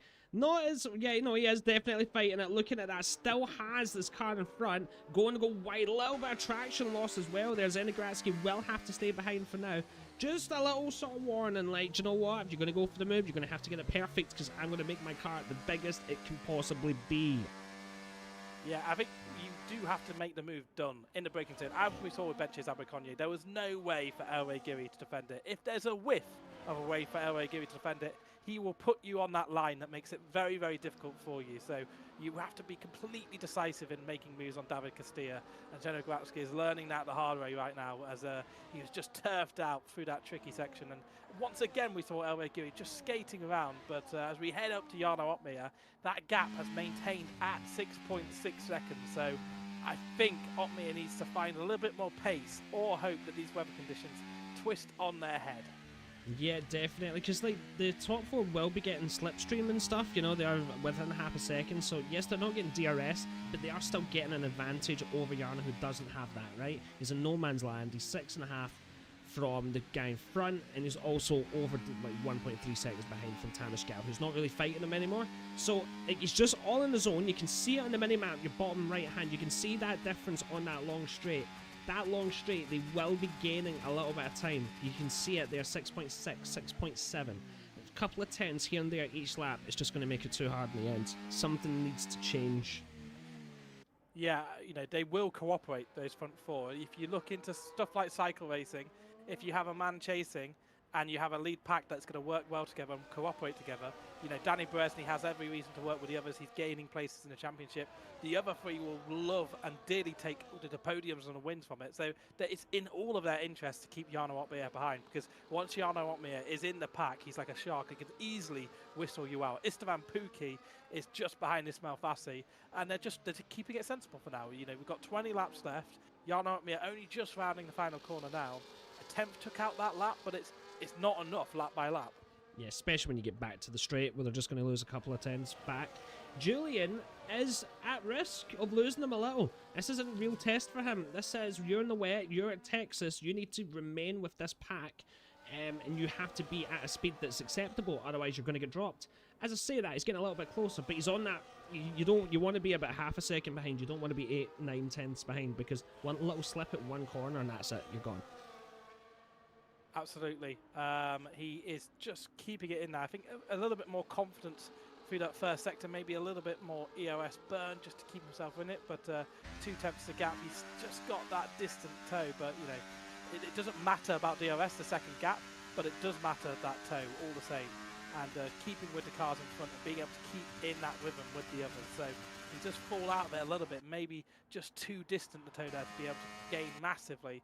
But, you know, actually Jarno Opmeer will look at Julian Klaffenbach and think maybe he can fall back and I can close in a little bit. But if Julian Klaffenbach's falling back and the gap remains at 6.6 seconds, then that means that he's losing time to Daddy Berezny, Pukki and Fassi. So, yeah, it's do or die stuff here for Opmeer in terms of getting a good result out of this one. And, yeah, we'll see over the next few laps as Joni Tomla and Tamas Gal bound together for another lap. And we also see a bit of battling here further down the order. Yeah, let's take a look at the guys down 14th, 15th. We've not shown too much love there. Where Bertolin Savagna has just been a little bit caught. Maybe it's not his favourite track or whatnot. He's just been a little bit caught down here. Got swallowed up quite quickly. Doing well enough though. Millen Meyer, as we would usually expect him maybe up in that top 10, seems to be struggling a little bit. Texas is it's like a Marmite track, right? You either love it, you hate it. There's no, I don't really get much middle ground when it comes to Texas. It can be quite polarizing a track. Yeah, people love it if they win, right? If they don't win here, they've suffered the whole time. They hated it. It was no fun. But from a commentator's perspective, it always creates these little battles, these pockets of intrigue. And one of them right now is Joni Tomla right on the back of Tamas Gal. These two seem to be matched evenly on pace on these intermediate conditions with where their cars are right now. And, you know, I think it can create some fascinating battling. I expect fireworks at the end of this one if the gaps remain the same, as Jarno Opmeer has closed down a tenth or two on that previous lap, so all's not over for him. But Joni Tomla on the back of Tamas Gal, he's looking racy here. Could he go for a move? Extending a little bit. Definitely. Also just goes to show, like, yeah, Jarno might not have made the right strat, as Joni Tomla getting that overtake done into 6th place. Tamas Gal not going to fight it. But Jarno was with these two, right? 10 laps ago or whatever it was. Like, just goes to show, yes, Jarno's struggling to catch up to Danny Berezny, but he's absolutely flying away from everyone else behind, you know? Yeah, I mean, he's got a good pace to close down the pack ahead, even if it's just by a tenth or two, because of the advantage the other cars have with that DRS toe. It's just he's got no one to work with, no one to cooperate with, and someone who's not cooperating well with his teammate is Benche, who has just been all over the place there. I think pushed out maybe by Elekes or Maya, but he's fallen down to 15th position, and not great for him. He's also got a penalty to his name, as Tormula has got by Tamascal somewhere there. Yeah, definitely, but Tamas is maybe looking for turn 1, maybe not, judging by this. Probably just going to stay behind, wait for that long straight in sector 2, and get the move done there. So yeah, Yarno 6.4, so yes, he's gained, but honestly, it's been 3/10 maybe in the last sort of 4 laps. It's, he's going to need a bit more from that. Julian as well, maybe he enjoys just staying 8/10 behind because his resources are pretty much full. He's got 95% ERS. As we have a yellow flag, it looks like that is the Ferrari of Leventi Benzi into the pits, or maybe not. No, I think he had a moment on the straight. Yeah, I think he had a moment on the straight, so not looking good for him. We'll see if any safety cars come. Oh wait, what's going on? Are you done? He's just going to do some donuts. Enjoy his moment in the sun. Yeah, there you go. Do a little bit of rally cross, bit of boogie, and go to the back of the grid. I think he's going to DNF from this one, isn't he? I think that is the end of his race. I'm trying to see if there's damage or whatnot, but I can't see. Obviously, we get a really beautiful camera shot, but not the camera shot we need. We'll jump back to him a bit later and see what happens. Tamascal into 7th place. Again, just right behind Yanni. The both of them have got that penalty. Yarno nearly breaking the 6 seconds. Yeah, closing down just little by little, whittling that gap down. LA Geary right on the back of Zenogratsky. They have lost time to Benche Zabikonye over the last few laps, so that gap has formed. But Zenogratsky 6-second penalties. LA Geary no penalties. This is the fight for the amateur lead, as LA Geary knows could have a big old ding-dong battle with this geezer in front, but when he's got 6 seconds worth of penalties, is it worth it? As Cockney and Zabikonye have a ding-dong battle around a quadruple right-hander, and it's going to be Zabikonye up the inside around the penultimate corner, and we've seen that quite a lot today, isn't it? If you don't have that inside line through that corner, you are getting bounced out off the track onto an IndyCar line. Right, they just punt. It's like everyone's agreed that if we're fighting here, you're getting punted, right? That's it. Absolutely gone. Probably a track limit warning as well. But yeah, love to see it. That's what I want. I want some elbows out. I want to see it. I'm seeing it from Elway and Zenogratsky soon, who is in 10th place. We'll have Elway behind. And also 5.8 now with Yarno. 5.8 seconds. It's closing, isn't it? It is closing. It could all come down to the final few laps. A grandstand finish. That's what we love to see. We're not sure if the weather conditions are going to change, and we mention it all the time, but it is really important for the complexion of the race. But Esteban Pucci, he could have gone for a move down fast. I felt like he had a little bit of overspeed, but he thought, what would that do for me ultimately? That would just slow us down, and they are looking to work together here and keep themselves alive. And maybe over the last 5 laps, if they've still got a good gap to Opmir, then they can then really get into each other. That's when the alliance can get broken down, as Elekes and Maya get into it. Oh yes, with Bertel and Savannah right behind as well. Hopefully we'll be making a move. Who's going to get blocked? It's going to be pretty much 3 wide, you would think, by the time we get to that final corner. Who is going to be bravest enough? The Ferrari Milan Meyer going down the inside line. Will he get the move done? Yes, he does. Balint Elekes into 13th. Savannah, can he do anything? No, he needs to just stay behind for now and just let these, look at that, almost 3 wide going through the sequence of corners. Absolutely beautiful to see. Looks like Balint Elekes will have the last lap, but look at Savannah, gets around the outside. Don't know what that was that just came off the car, and there you go, Bertrand Savannah in 13th. Yeah, some Lego bricks falling off the Ferrari there, which isn't great. But Savannah and Elekes, they are in a closely fought battle for the championship. I believe only a few points. Is it 13? Is it 12? Or 11? I can't remember. Points separate about 15, 16, yeah. Yeah, they need to take chunks out of it here for the championship. You know, Balint Elekes has that lead at the moment in both the field here and the championship. Savannah's the chasing man. He needs to get in front of him, and it was almost an opportunity there, 3 wide on the final lap, but he only managed to pass Maya. So let's see. Savannah, really, realistically, for a good chance of the championship, he needs to be in front of Elekes when all is said and done at the end of the day, as Gabor is passed by Timbo. We've barely seen Timbo all day today, but making a move up into turn 1. Yeah, he deserves some coverage. Go Timbo, getting the move done. Fighting close for the constructor side. Yes, Jarno might be carrying some aspects, but Timbo will make the difference whether they can get that first place. So good on him. No need to give up now. Do you know what's happened though, Gareth? It's dry. Lap 39, it stopped raining. You would imagine by lap 41, everyone, oh, Gab, we watched that in real time. That's unfortunate, but if you just take your eye off the prize, right, it's game over. Yeah, really lazy penalty, just running out wide a little bit too much, trying to push it as much as you can. As Benche, he's come into the pit lane. Oh no, he's done the same thing again. I think he did that last time, didn't he? He just decided, do you know that white line at the end of the pit lane? Yeah. FIA, have it. I'm taking it. I'm taking it. And he's done that each time out of the pits now, and just racking up the penalties. You know, maybe there is an award for most penalties this week. Who knows? But he may be taking it here, as we have a few cars into pits. Yeah. Fassi, who was leading the race, onto those mediums. Opmeer also looking to go now, and it's the other cars who've stayed out longer. So Opmeer is going to hope that this is the right time to pit. Yeah, and Tamas Kokan's got himself a 10-second penalty. He'll be absolutely raging about that. But yes, we'll see if Istvan... Now, I like this from Jarno. He's decided to go on the alternate strat to Danny. Don't know whether it's going to work out or not, but they were that far behind, you know what I mean, that he wasn't catching on track. So he's like, I have to go for an alternative strat and just see what happens here. Get in a lap early, hopefully gain a few seconds to him. A fun game always is that rain or is it screen tearing? I thought I just saw a few more drops of rain. I think it was just a couple of screen tears. But yeah, this is really, really crucial at this stage of the race here. Fassi on the mediums, along with Klaffenbach and Opmeer. I feel like they may have just done the right lap here. But going from intermediates to mediums, it never feels as big as a gain. So maybe a second here, a second there, advantage to whoever's made the right call here. Istvan Pukki from Beresny, from Tamascal. As Fassi runs wide, I thought that was him getting the penalty for a second there, but he's lives to fight another day on that front. Yeah, you can see he is struggling with the car, to be honest. This might not have been the most efficient lap to go on. We'll see what Istvan Pukki, Danny and Hamish absolutely do, but let's stay on board with Ishmael Fassi. As you can see, coming round to the final few corners, hopefully this is going to be close. I got a funny feeling Istvan and Danny might still just have this. I don't know, it's going to be very close. Going onto the hard tower as well, because they took that medium earlier on in the stint as Tamascal gets a speeding in the pit lane warning. That's basically his day done and over. But Istvan Pukki, Danny Beresny coming out. Istvan Pukki using his joker, getting straight over that white line to defend from Fassi. And I think no gain at all there from either way. But Jan Opmeer has gained about 4.4 seconds to Klaffenbach through all of that. Klaffenbach just off the back of this one's picked up a penalty to boot somewhere along the line.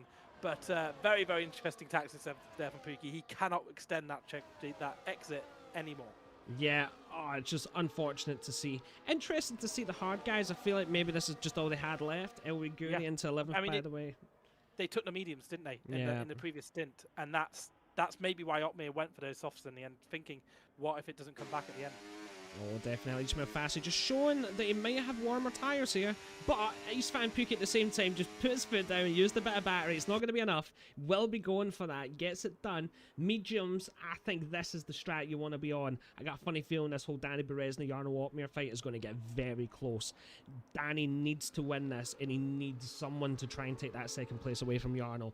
Ishmael, Istvan, Julian are definite candidates to do it. They could do it, but will it happen?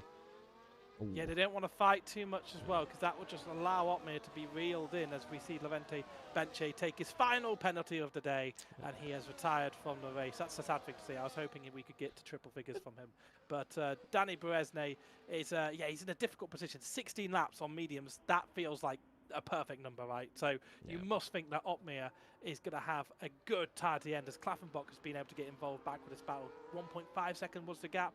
He's back on the DRS train. That is that battle now. So let's see how that battle unfolds and unfolds. Fassi, meanwhile, has nearly gapped Pukki through the first sector here. Can he do anything here special to gap him and get out of that DRS? That would set Fassi up massively for the rest of this race. Definitely, you can see he's used a lot of resources to try and make this happen before this straight. Istvan Pukki gets a 3-second time penalty. That's just great for Jarno Opmeer. Danny will not want to see that. That's another candidate that potentially will not be able to beat Jarno. And this is that could just be going Jarno's way, do you know what I mean? He needs to just get into second place and he can just maintain that lead that he has on Danny. Very interesting. I think Pookie took a calculated risk there to run wide through that sector, pushing extra hard to keep within the DOS of Fassi. He did it, but at the consequence to his own race chances really here. He's going to have to hope that Danny Beresny, Fassi, and Opmir all pick up penalties to have a chance at winning this race now. So Pookie pushing the line a little bit there, but you know, it is Kota. If anyone's going to pick up 3-second penalties here, it's going to be at Kota, because it's so tricky, especially as the tyres start to get older, so especially as you start to push each other a little bit more. But Pookie's still within range of Fassi, picking up the DOS here lap after lap. And that is important for Danny Beresny as well, because he has a chance of getting back into this one. But look at that. It did just extend over DOS usage. He's got to use the best of his mediums to get away here, Fassi. Definitely. He's really going for it. There's only so long he can push that hard, though, before he'll just ruin his tyres. So he probably will have to stop. But we're looking at Ismail Fassi, Danny Beresny, Jarno podium here. That's what we're looking at right now due to the time penalties of Julian and Eastfan, who will be kicking themselves come the end of this race, because there's no one else near. Joni Tormala is 8 seconds off this pace. That's... Oh, no! He's just... What has he done? He's bottled it. He's done... Yeah, he's got in his own head, right? Yeah, he's pushed extra hard here. He's done. There's no chance he's getting on the podium today now. Even if the other drivers picked up 3-second time penalties, he's basically ruled himself out. But is this really a nod for Danny Beresny? Is this a friendly thing? Remember, they have worked together. They've been on teams before. Is this a look? I'm going to fall out of this one, but maybe I'll just extend and give you every chance of keeping up with Fassi here on those hard tyres. But even so, he's fallen out of that second barrier, and the best thing he could probably do is get out of Danny Beresny's way. Yeah, no, definitely. I get what you're saying there. Might even fall back and potentially slow down other drivers behind, you never know. But Julian doing well. Look, I know the 3-second penalty's rough for him, but he's doing well. He's newer into this scene, into this league as well, so fair play. Right now he's not actually losing any spots. If anything, they're getting further away from Jarno Opmir. It's not something you usually say very often, but it's broken that 5-second barrier now. Jarno really does have to push. He's not using too much resources, but look, 5.1 seconds because of this DRS. You might just see these guys just get further away, but look how far Ismail is, Gareth. Yeah, he's absolutely checked out of this one, and with no more safety car impediments to the end of this one, I think Fassi could have just put the winning move on there, putting those medium tyres on as long as they can last to the end of the race, which is about 16 laps, but I think is in the perfect territory to reach the end of the race.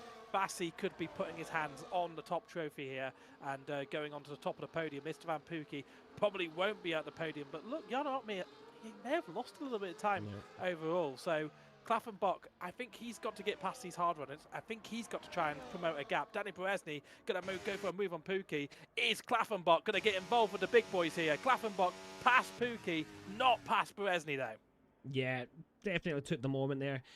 Something's happened to Eastfan. You know, it doesn't matter how fast you are. If you get 6-second penalties, it's just going to get in your head a little bit. You're not going to be as good as you have to be in that moment. They've decided that nope, they need to get in front, and Eastfan can maybe just get carried. You know, for instance, if Jarno doesn't catch, Eastfan just needs to gain another 1.2 seconds, and he could keep fourth. You know, like that can still happen.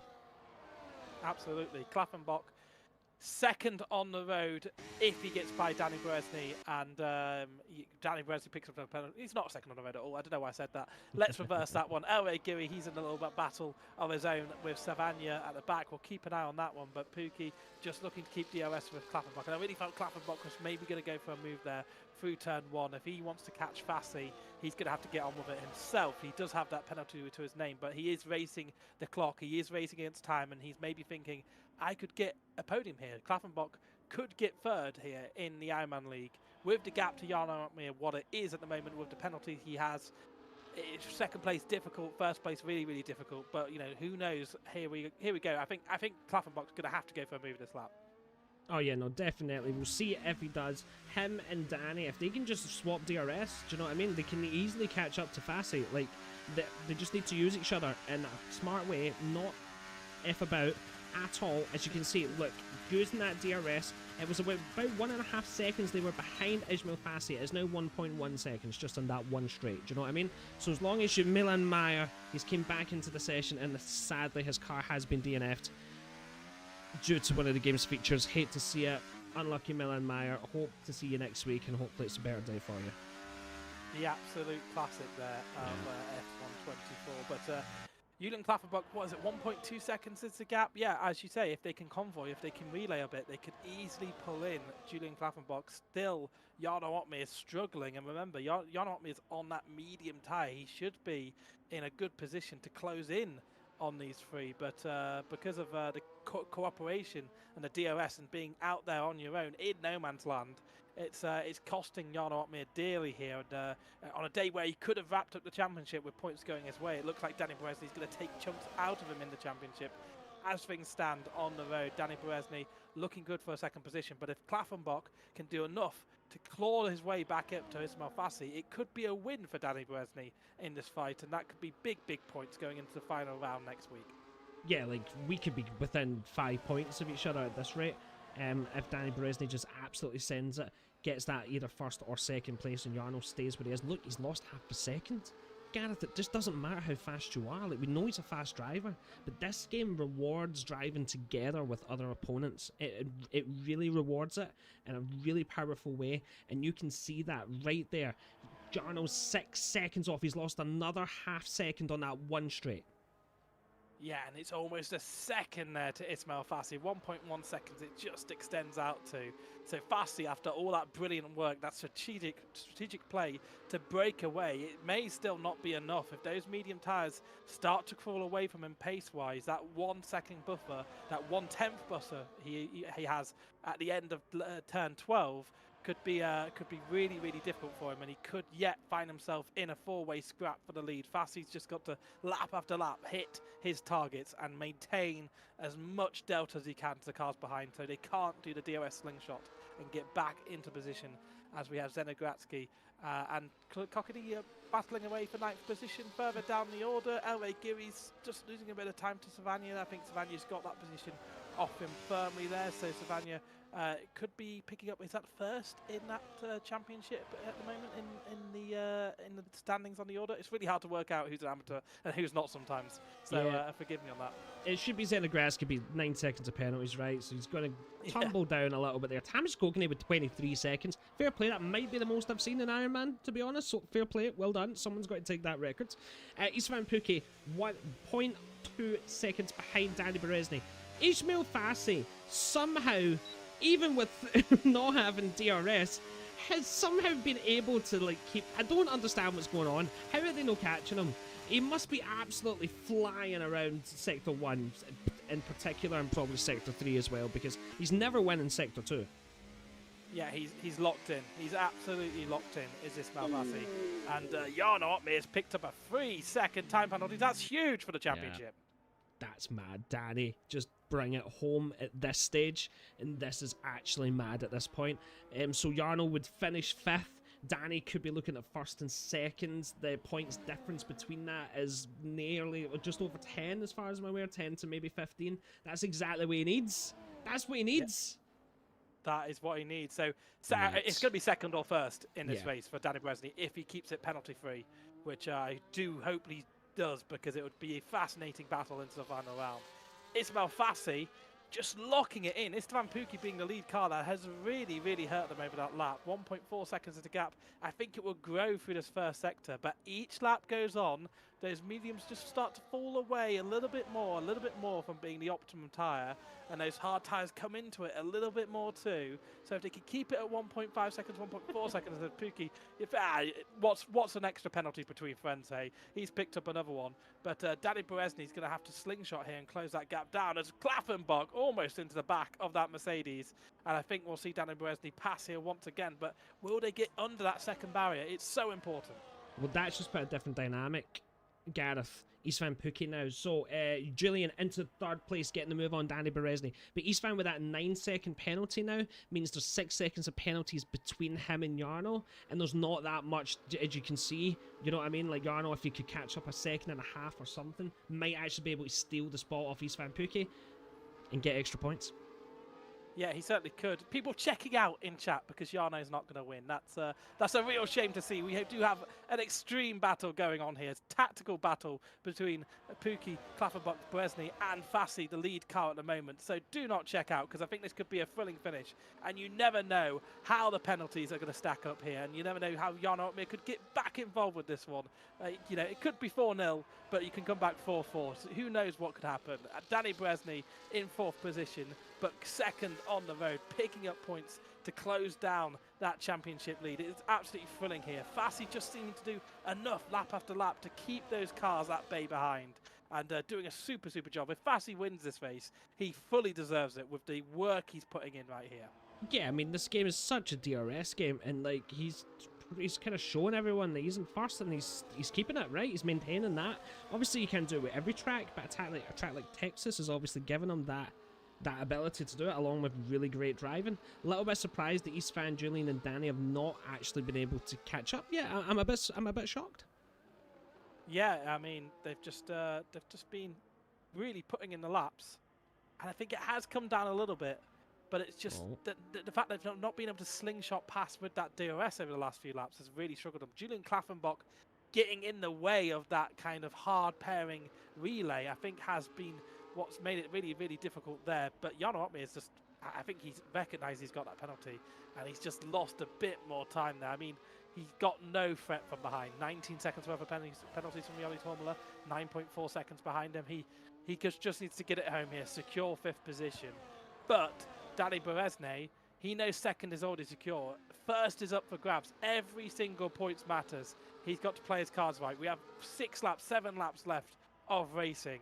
And yeah, I think it's going to be really interesting. If they can close down that gap, which is coming down just little by little, 1.1 seconds on this lap, I think Fassi will find it hard to keep the likes of Pookie and Berezny behind them. Yeah, well, let's do an energy check and see. We can see Danny Berezny's probably about 75% of ERS, and you can see Ishmael is a lot less than that, so he's definitely having to use extra momentum to stay there. We're now 10 laps into those mediums. It's going to come to a point in the last maybe 2 laps, I would say, that hards might have a little tiny bit of an advantage. It's not going to be major. The medium tires will be good still, probably up to 16 odd laps, but you know, don't count out the hards just getting into their peak. Do you know what I mean? Absolutely. Those hard tires will come alive towards the end of the race. They will start to cross over. And, you know, you just have to think about what we had last week. Just lap after lap, they just maintain position. But there we are. Look, it's just crept under a second here. Now, there's no DRS detection point until the second to penultimate corner. So if Pookie could just get under it before then he'll get DRS, he'll get back on that train, and he's flirting with it. It's coming down, it's creeping down. But here is where it's registered from. So he won't have DRS this lap. But it's coming closer, and I think we're going to have a real battle for the hands for this win. Yeah, definitely. You can see Istvan Pookie has been using a lot as well. Just needs to get into the DRS now in the next lap or so. Give him another lap or 2 to get his energy levels back up, and then fight in that final sort of 3 laps to the end of the race. Should be able to do that. There it is. 0.8 of a second. Unless Ishmael Fassi does some absolute magic in this Sector 1, we will potentially see overtakes come in Sector 2 now. Yeah, he looks to be a little bit of a spent force there, but don't rule him out. He'll still be at a battle for the win here. I think it'll be interesting to see who can use a buffer of those penalty-ridden cars at the moment. Maybe who's riding the most warnings as well, because Danny Berezny has seemed a little bit sedate over the last few laps. I wonder if he's just got 2 warnings, 1 more warning would curse his day. So interesting to see, but Fassi still leading this one. Pookie's going to be right behind, and I wonder if there's going to be overtake straight away here for the hard runner. Yeah, doing it, getting it done, wants to be in the lead of this race. Overtakes for both of them as Danny Berezny himself gets into 3rd place. Getting in front of Julian Klaffenbach. The only thing Julian can do is slow Danny down, be a risk to get more track warnings, get a penalty, blah blah blah. So he definitely wants to be in front of Istvan and Julian and have this fight with Ishmael. Wait to the final lap, be in 2nd place, and get it done on that long Sector 2 straight. Yeah, Klaffenbach, I mean, he's a bit of a wild card here. I mean, if I was in the top 3 here, and I know basically with the penalties we have at the moment and the placings on the road, I'd be like, yeah, I'd take the podium, that's great. But he's a racer. He's going to want to take every single position. he can, even if it means nothing after the penalties are applied. He'll want to take it, as we see Timbo retire in the pits out of this one. So sorry to see his day end a little bit early here, but Jenna Goratsky fighting here with Thomas Cockney. But going back to it, Julian Klaffenbach will just take any kind of position he can and go racing, get that racecraft knowledge, race these top guys as Fassi and Berezny super close to the back of Pookie. Klaffenbach absolutely involved with this one. Yeah, definitely. Hate to see it with Timbo. Red Bull were very close in that Constructors battle as well with Aston Martin, aka Julian Klaffenbach, who is in front of Jarno. So it is getting a little bit harder coming to the next round. Red Bull are going to need to absolutely send it. They're going to need to win, because technically the Ironman League, we do look at the Constructors Championship as the big one. So surprising to see that from Timbo. There was a few laps left. Anything could have happened, and he maybe could have got himself a couple of extra points potentially. Oh, nearly 3 wide. Istvan Pukki has to back off a little bit. Goes for an almost switchback-like attempt, but settles back into second. Yeah, he'll leave it out there, let him use his EOS up. And, you know, Danny Berezny knows that from last week. He sat out there lap after lap and was overtook on the final lap and was absolutely devastated about it. Incandescent with rage, you could say, with the state of the game. But he's looking to do the absolute reverse of that this week and get that win here in the Ironman League that he's been chasing after and close down that championship door. It certainly looks like Jan Ortme is not going to gain on Danny Berezny here. It looks like Danny Berezny's going to gain, but by how much? Istvan Pukki right on the back of Fassi, but just pushing him along up the hill because he does not want to take that position there. This is the thing you might not see. Ismail Fassi might need to just enforce some new rules on this pack and just be a bit slower than what he has to, right? If he needs to try and give up that first position. That's what we're seeing. We're seeing it in top league races all over the place right now in F1 24s. We're seeing these ridiculous DRS trains for the final few laps. Istvan Pukki with another. That's him. He's long gone. He's 12 seconds. He could lose a position to Jarno. Yeah, this actually is back. Jarno's got something to fight for here. So if anyone's like, go tell him to fight, right? Because he's only about 10.5 seconds back, so he needs about 1.5 seconds. That is hard though with no DRS. Absolutely, it's really, really difficult. He will drift a little bit further, but Puki's been picking up penalties for fun here, as Danny Berezny picks up that place for fun as well. He takes what is net the lead of the race here, with a few laps to go, and of course this isn't where he wants to be, but Fassi, look at that, without a fight, he will not go down. Straight back up the inside of the Mercedes man. Danny Berezny, he'll get the daggers out. He'll go a little bit deep into the corner. Fassi, try to have a good run out of turn 16, try to go around the outside of the quadruple right-hander, but not today. And Fassi and Berezny really getting dug in here quite early doors here. We're still a number of laps away from that important final lap, but Fassi and Danny Berezny putting on a real show. Yeah, love it. Love to see it. It's strange that Ismail Fassi decided that was the part where he wanted to fight there. Again, we don't know whether it's going to be till the end. It's like we're in lap 54 now. You're going to have to be planning ahead. What position are you going to be in come the start of lap 56? And is that second or third place? Because that might be the places that win. I would say right now, first place has a very low chance of winning. And this might just be a very strange outcome. Danny and Ismail will not want to overtake Istvan Pukki. Maybe let him be the guy that gets no DRS and let Danny and Ismail fight. Do you know what I mean? Yeah. It's very interesting. I mean, Klaffenbach's right involved with this battle too. He could stick his nose in, you know, try to force an issue with the others, get them a penalty, secure them better positions. Tormler's picked up another penalty. I think he's on about 75,000 seconds worth at the moment. But fair play to him. They have rattled up the points here so far. But look at this. Super aggressive. Fassi to the far left of the image. Now trying to go back around the outside of the Mercedes of Berezny. They're fighting tooth and nail. Pushed off the circuit is Fassi. Fassi still fighting, and that being pushed off the circuit has given him a 3-second time penalty. He's basically out of this one. Danny Berezny has almost been gifted the lead by pushing Fassi that hard through there. Danny Berezny may pick up the win here after all of that. That was mad, right? Okay, that's one way to do it. Definitely has worked out in favour of Danny Berezny there. Ismail Fassi will have something to say about that, but Julian Klaffenbach looking to potentially finish in second place at this point. If he can do that, I think he'll be very, very happy with that. finishing set. Oh, look at Danny Berezny. He's flying into the inside. Nearly 3 away. Gets the move done. Gets the inside line. Julian into third. Fighting hand on hand with Ismail Fassi, who's not letting this go. He will have some bad blood and will make sure that Danny Berezny gets maybe pushed off the track a little and gets himself a 3 second, right? Yeah, I mean, they're pushing each other so hard. Don't forget, Jarno Opmeer isn't too far behind. He's actually just lost a position to Tormler because he's going into the pits to pick up the... So forget what I was saying about Jarno Opmeer not being too far behind. He's quite far behind now. So he's picking up that fastest lap point on the final lap. Every point matters.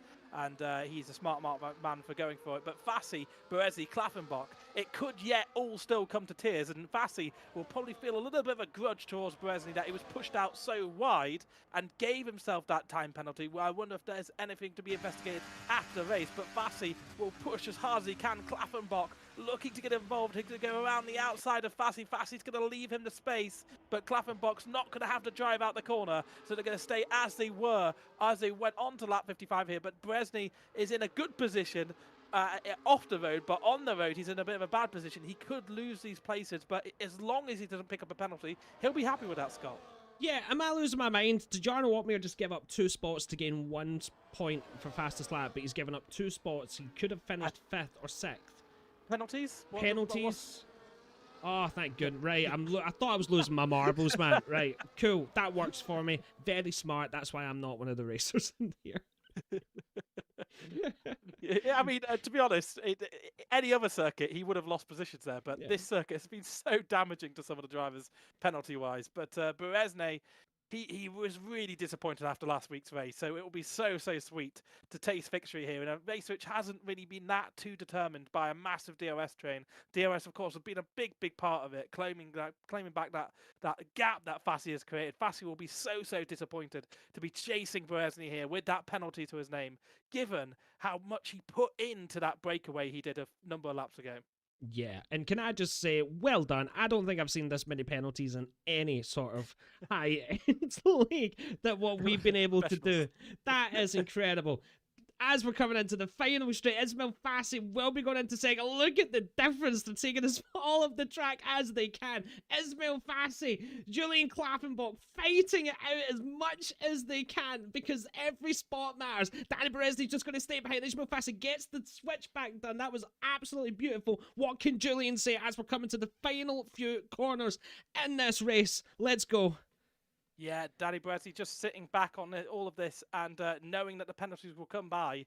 But Fassi just using the inexperience of Klaffenbach there to claim that position. It will be second on the road. Istvan Puki's going to go over the line first, but it's irrelevant because he's got that massive amount of points. It's going to be Danny Berezny who takes the win here because of the penalties that Fassi and Klaffenbach have. Klaffenbach, a debut podium for him in the Ironman League. Fassi will be so disappointed with second. Joni Tomler is going to come down around 5th, but Jarno Opmeer is going to take that position after penalties are applied. Can Jarno Opmeer take the fastest lap? I'm sure he can with those soft tires. Yeah, coming round to the final corner. Will he be able to do it? Joni Tomler, 10-second penalty. Jarno Opmeer gets it done into 5th place, and it did pop up for a little second. We will see a 1:30.75, absolutely night and day from everyone else. Gets it done. Thomas Kokeny serving his time penalties. Very interesting. Ben Shabakonia gets 6th place. Fair play from him. Zena Gratsky going down to 9th, it looks like. That's not too bad. Wait, so he's got... Wait, Savannah. Yeah, 7th position. Savannah done That's good. big points game. Mate, that is big, right? Oh my, right, okay. As I'm bringing this back on, that's actually really close now. Like, math-wise... The math will math. The math will math. You know, the numbers are looking good for Savannah here. We've got 3 championships open until the end here. I think the constructors, I think Aston Martin have had a very good day in the constructors. Yeah. I don't think they've wrapped it up, but I feel like they are very close to. But in those drivers' championships, in amateur and pro, it's going to go down to the final race next week. And you're going to have absolute pleasure calling that one. Wow. They couldn't have given us a better finale for next week, guys. Not only is the professional side of it going to be within mere points, the amateurs is as well. The constructors might not be, but anything can happen. We'll take a look at that soon. Amazing stuff, to be fair. Like, for Texas, I actually enjoyed that. Sorry about the game sounds for the last lap, by the way, everyone. It just sort of cut off. I have no idea why. No. The game bugged. You're It's joking. yeah, like these things happen, right? I do apologize about that, but that was great, to be honest. Yeah, Yarno, we needed Yarno to do this, to be honest. He was what, like 16 points ahead. Like it's now like nothing. Like we need this for a good next week, guys, and we're getting that next week. It's going to be all to play for. All championships up for grabs. It's round 10 of Ironman. I cannot wait for this, Gareth. That was great. That was great. I enjoyed that. Yeah, I'm sourcing Aaron Harding on this one because he said if his maths are right, but he says apparently Danny is now leading by 1 point. That's what Mate. Aaron Harding says. If that's not true, then don't blame it on me. Put all of your abuse to Aaron Harding in chat. Just saying. Thank you for working that out. At least it's not going to be too far away from that if that isn't the case. Are we going to see the screen, the point screen? I don't think we are. No. You're just getting lagged out, aren't you? Yeah. The results were at the end there. We all know who won. Danny Beresny won. And another fantastic race in the Ironman League. That went down to the end there. And I love to see Julian Klaffenbach and Fassi get into it in those final laps. Because Klaffenbach, you know, he's a little bit inexperienced to the Ironman League, certainly. And Fassi, who is a newer driver and has certainly been cooking on this game, just using that little bit of experience he got over him to let Klaffenbach send it into the Mickey Mouse section and secure that second position. He'll be, I'm pretty sure, gutted if we get an interview with him that it isn't first for him. I know, right? Like, what was with the penalties? Like, you just never see that. East Van Pukki was on something. It's not something you see. But again, like, we've all been there, right? We've all been on one of these technical tracks where we do just wrap up penalties. It gets to a point where it's ridiculous. And then you're just like, why not? Just keep going. So, yeah, I've been trying to work out the math as well. I think you are correct. I think we're going into the final round with a 1 point difference between two of the fastest drivers in the world. After 9 rounds. Isn't that just mad? Is that not just me that's mad, right?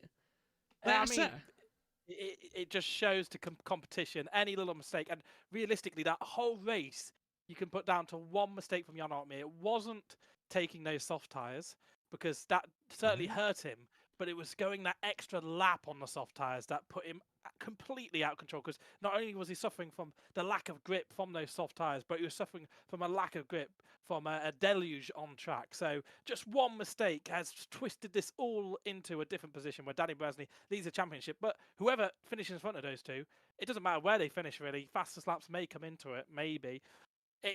It's going to be so close between them. It's basically winner takes it all, and it's going to be really fascinating next week for sure. Amazing. I was about to grab Ismail, but he's just disappeared. He's out of here. Right. He's out of here. Fassi, get back in here. Yeah, get back in here.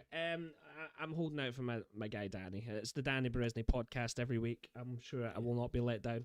But you know, you're right. Like, that's incredible. Like, yes, I know a lot of people are moaning about the game and whatnot, but like we have a 10-round championship that has got to round 10 with potentially 1, maybe 2 points. Like, that's absolutely mad. That's what I love to see. Right, yes, let's do it. Right. Ismail Fassi, my guy, welcome into the interview booth. If you could sum that race up in 1 word and 1 word only, what would that be? Best. Okay, please elaborate. How are you? I'm good. So what from your perspective, like, what was that, right? The amount of penalties people were getting, that was mad. How do you feel that outcome went for you? I mean, there are no stewards, so I can't remove my 3 seconds, which I don't mind, to be honest. I mean, at the end, we are here to have fun. But yeah, like I said, I'm kind of a bit pissed because once Istvan got 12 seconds or 9 or whatever it was, he just started teaming with Danny. And yeah, I mean, it's part of the game, but you know, I kind of lose maybe I would have finished second, who knows, but I got a penalty because of that, and I just couldn't win. Gareth. You went on those medium tyres on that final stint, and you recognised you had a little bit of a pace advantage to the others. Did you feel like with the DRS train broken behind, you'd done enough, or did you always feel like you may be reeled in here? Nah, at the beginning the medium was going to be clear, but then at the end, just watching the tire where I knew that they would get to me. So yeah, it was just a matter of time. But like I said, once he saw his race was done, he just started teaming, and that's something that I didn't like, to be honest. And I guess you saw it the last few laps. I was a bit aggressive, Oh, yeah. but it is, it's racing, so you do that. I'm gonna do that. The But game yeah, is the game. The game is the game, and you played it really well actually, because you did recover from a bad double stack as well in the first pit. So second on the road, well, second after penalties are applied. That really isn't too bad. well, knowing that the ring was there. He's a racer, isn't he? He's a racer. Not happy with it. Second Yeah. is the first of the losers, right? A racer through and through. Well, you can get your revenge next week because we're now going into a championship battle that we believe has 1 point in it. So next week, get yourself right in the middle of that, absolutely destroy them all and get that race win, which I'm sure we know that you can do. I will try. I will try. Anything you'd like to say to any fans watching you, and anything that you would like, because we have people every week watching, rooting for you all, not just Yarno. Anything you would like to say? Thank you all. I guess love you. Love it, love it. Ismail Fassi, well done, mate. Congratulations. Hard but fair, but we'll shout at Danny for you, okay? No worries. Thank you. Bye bye. Thank you. Shall we go shout at Danny? Nah, I'm not going to shout at Danny. I'm not, All right, let's get him on. Ladies and gentlemen, welcome to your weekly Danny Berezny podcast with your hosts, Scott and Gareth. This week we have none other than Danny Berezny. Welcome in. How are you? If you could explain that race in one word, and one word only, what would it be? Hello. Well, my sound was gone 10 laps to go. So, right, me too. I lost sound. Trying to watch you guys. fantastic to race like this. Obviously, my tires were a lot better than Ismail's, who was the only guy not having a penalty for the last stint, so he was basically my only rival. But he did not a good move, and he went wide and got a penalty, and it will not be removed in this race. So then I knew I won the race. I didn't even care about anything else, just to keep it on track. I didn't fight any DRS tactics last lap. I didn't care if they overtake me. Actually, the Aston Martin ahead of me made a mistake, so I got P3 on track, but a win is a win. Sometimes you just need to survive without penalties in Kota. I'm not joking, this is my angriest victory ever. I was raging so much because I didn't have sound. I personally want to have nice battles, fair battles, and win on track. And the fantastic game didn't allow me to have this again. But anyway, the luck was on my side. Luckily, I will pray and show gratitude for God, because this was God's work. And I'm happy to take the 25 points away. Gareth. Yeah, you closed down. I think you may lead the championship by 1 point going into the final round, so that must feel good. But did you have any warnings? Were you close to getting a penalty? No, I had one warning, but it was already without the sound. Last corner, it's a third or fourth gear corner, and I went down to first gear. I had no clue what I'm doing. Yeah, that's difficult. So just talk us through when you lose that sense of sound. What changes for you as you're driving? How much do you rely on the sound lap by lap in this game? Yeah, so obviously if you don't use any assists, then you really need the sound for shifting, and especially for braking and accelerating as well. So basically all phase of driving. Shifting, obviously you hear the RPM, it's muscle memory. I personally don't count the gears. I just hear the revs and I stop shifting at the right moment, both down and up. And in terms of braking, you hear tire lockup sound even before you start feeling any effect of it. And that's really important. We don't use any ABS. And in terms of traction, you hear micro sleeper as soon as the engine revs unnaturally, and then you can control it without sound. This is all gone. And ERS management as well. When, let's say, you go to none, you hear the engine like physically weaker. You don't hear the turbos pulling up that much because it's not assisted by the MGUH. And I'm made mistakes in terms of shifting, in braking, in acceleration, and in ERS management as well. And I lost big pace. Probably there are some drivers better than me without the sound. I personally even have the sense of speed with the sound by just hearing the engine revving. We're losing you, Danny. Yeah, your sound now. We're losing you, dude. Internet connection's a bit bad. If you 1 second, I'll move you way back in and bring you back in.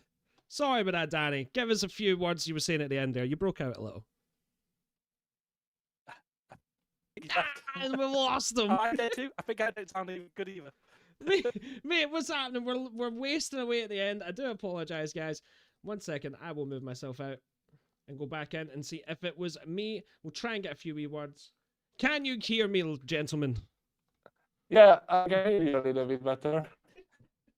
We've had 8 weeks where no issues happen. It's obviously bound to happen tonight. Danny, before this whole thing absolutely crashes and burns, is there anything you would like to say to your fans out there in the world who've been watching week in, week out?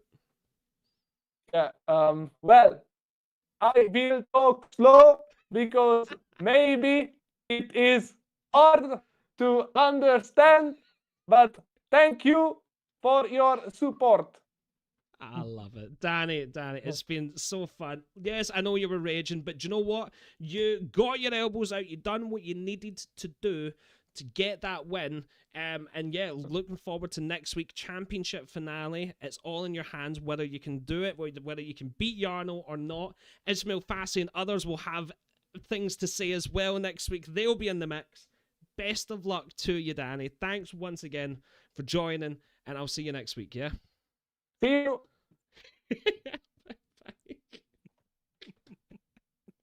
He's good. Right, I'm so sorry if everything's just crashed and burned, guys. All my levels look fine on here, so no idea why, but Discord sometimes just does Discord things, doesn't it, Gareth? You would know about that.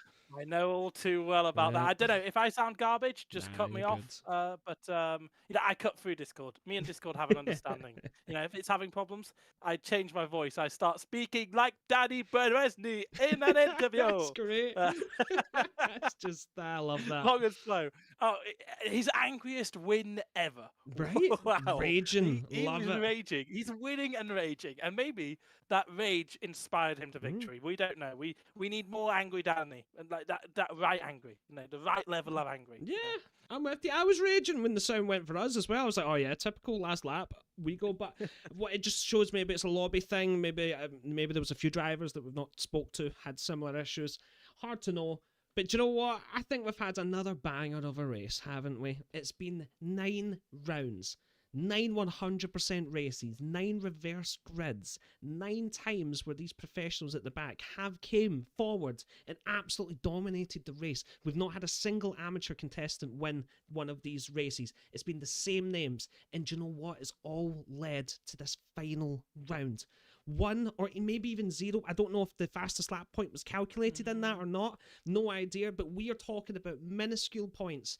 You cannot miss this next week. Next Thursday, 7:15 p.m. BST, the Ironman finale. Who knows when the next one will be? This is it. Gareth. Whew. If anyone's enjoyed, where can we find you in the world? I am Gareth Allen TV. You can find me on all the social media gubbins. Go give me a follow on Instagram. And if you're a bot, you can follow me on Twitter. I love it. I've been Scott Taylor for the last 9 weeks, and next week I will see you for our finale, our WOR Ironman finale. Who will it be? Jarno or Danny? They're the only people that can do it as far as I'm aware. It's going to be one of them, whether you're a Jarno fan or a Danny fan. We want to see them. Imagine it was like fighting for like 9th and 10th because they got damaged, right? There could be ties and stuff like this. Could go crazy, right? Fair play. Look, I'm done speaking. Ladies and gentlemen, I hope you've had a banging night. And if you've not, I hope this race has alleviated some of the sadness. We love you. Have a great week. Look after yourselves. We'll see you next week. We are WR's Ironman. Adios until next Thursday, 7:15 p.m. BST. Goodbye.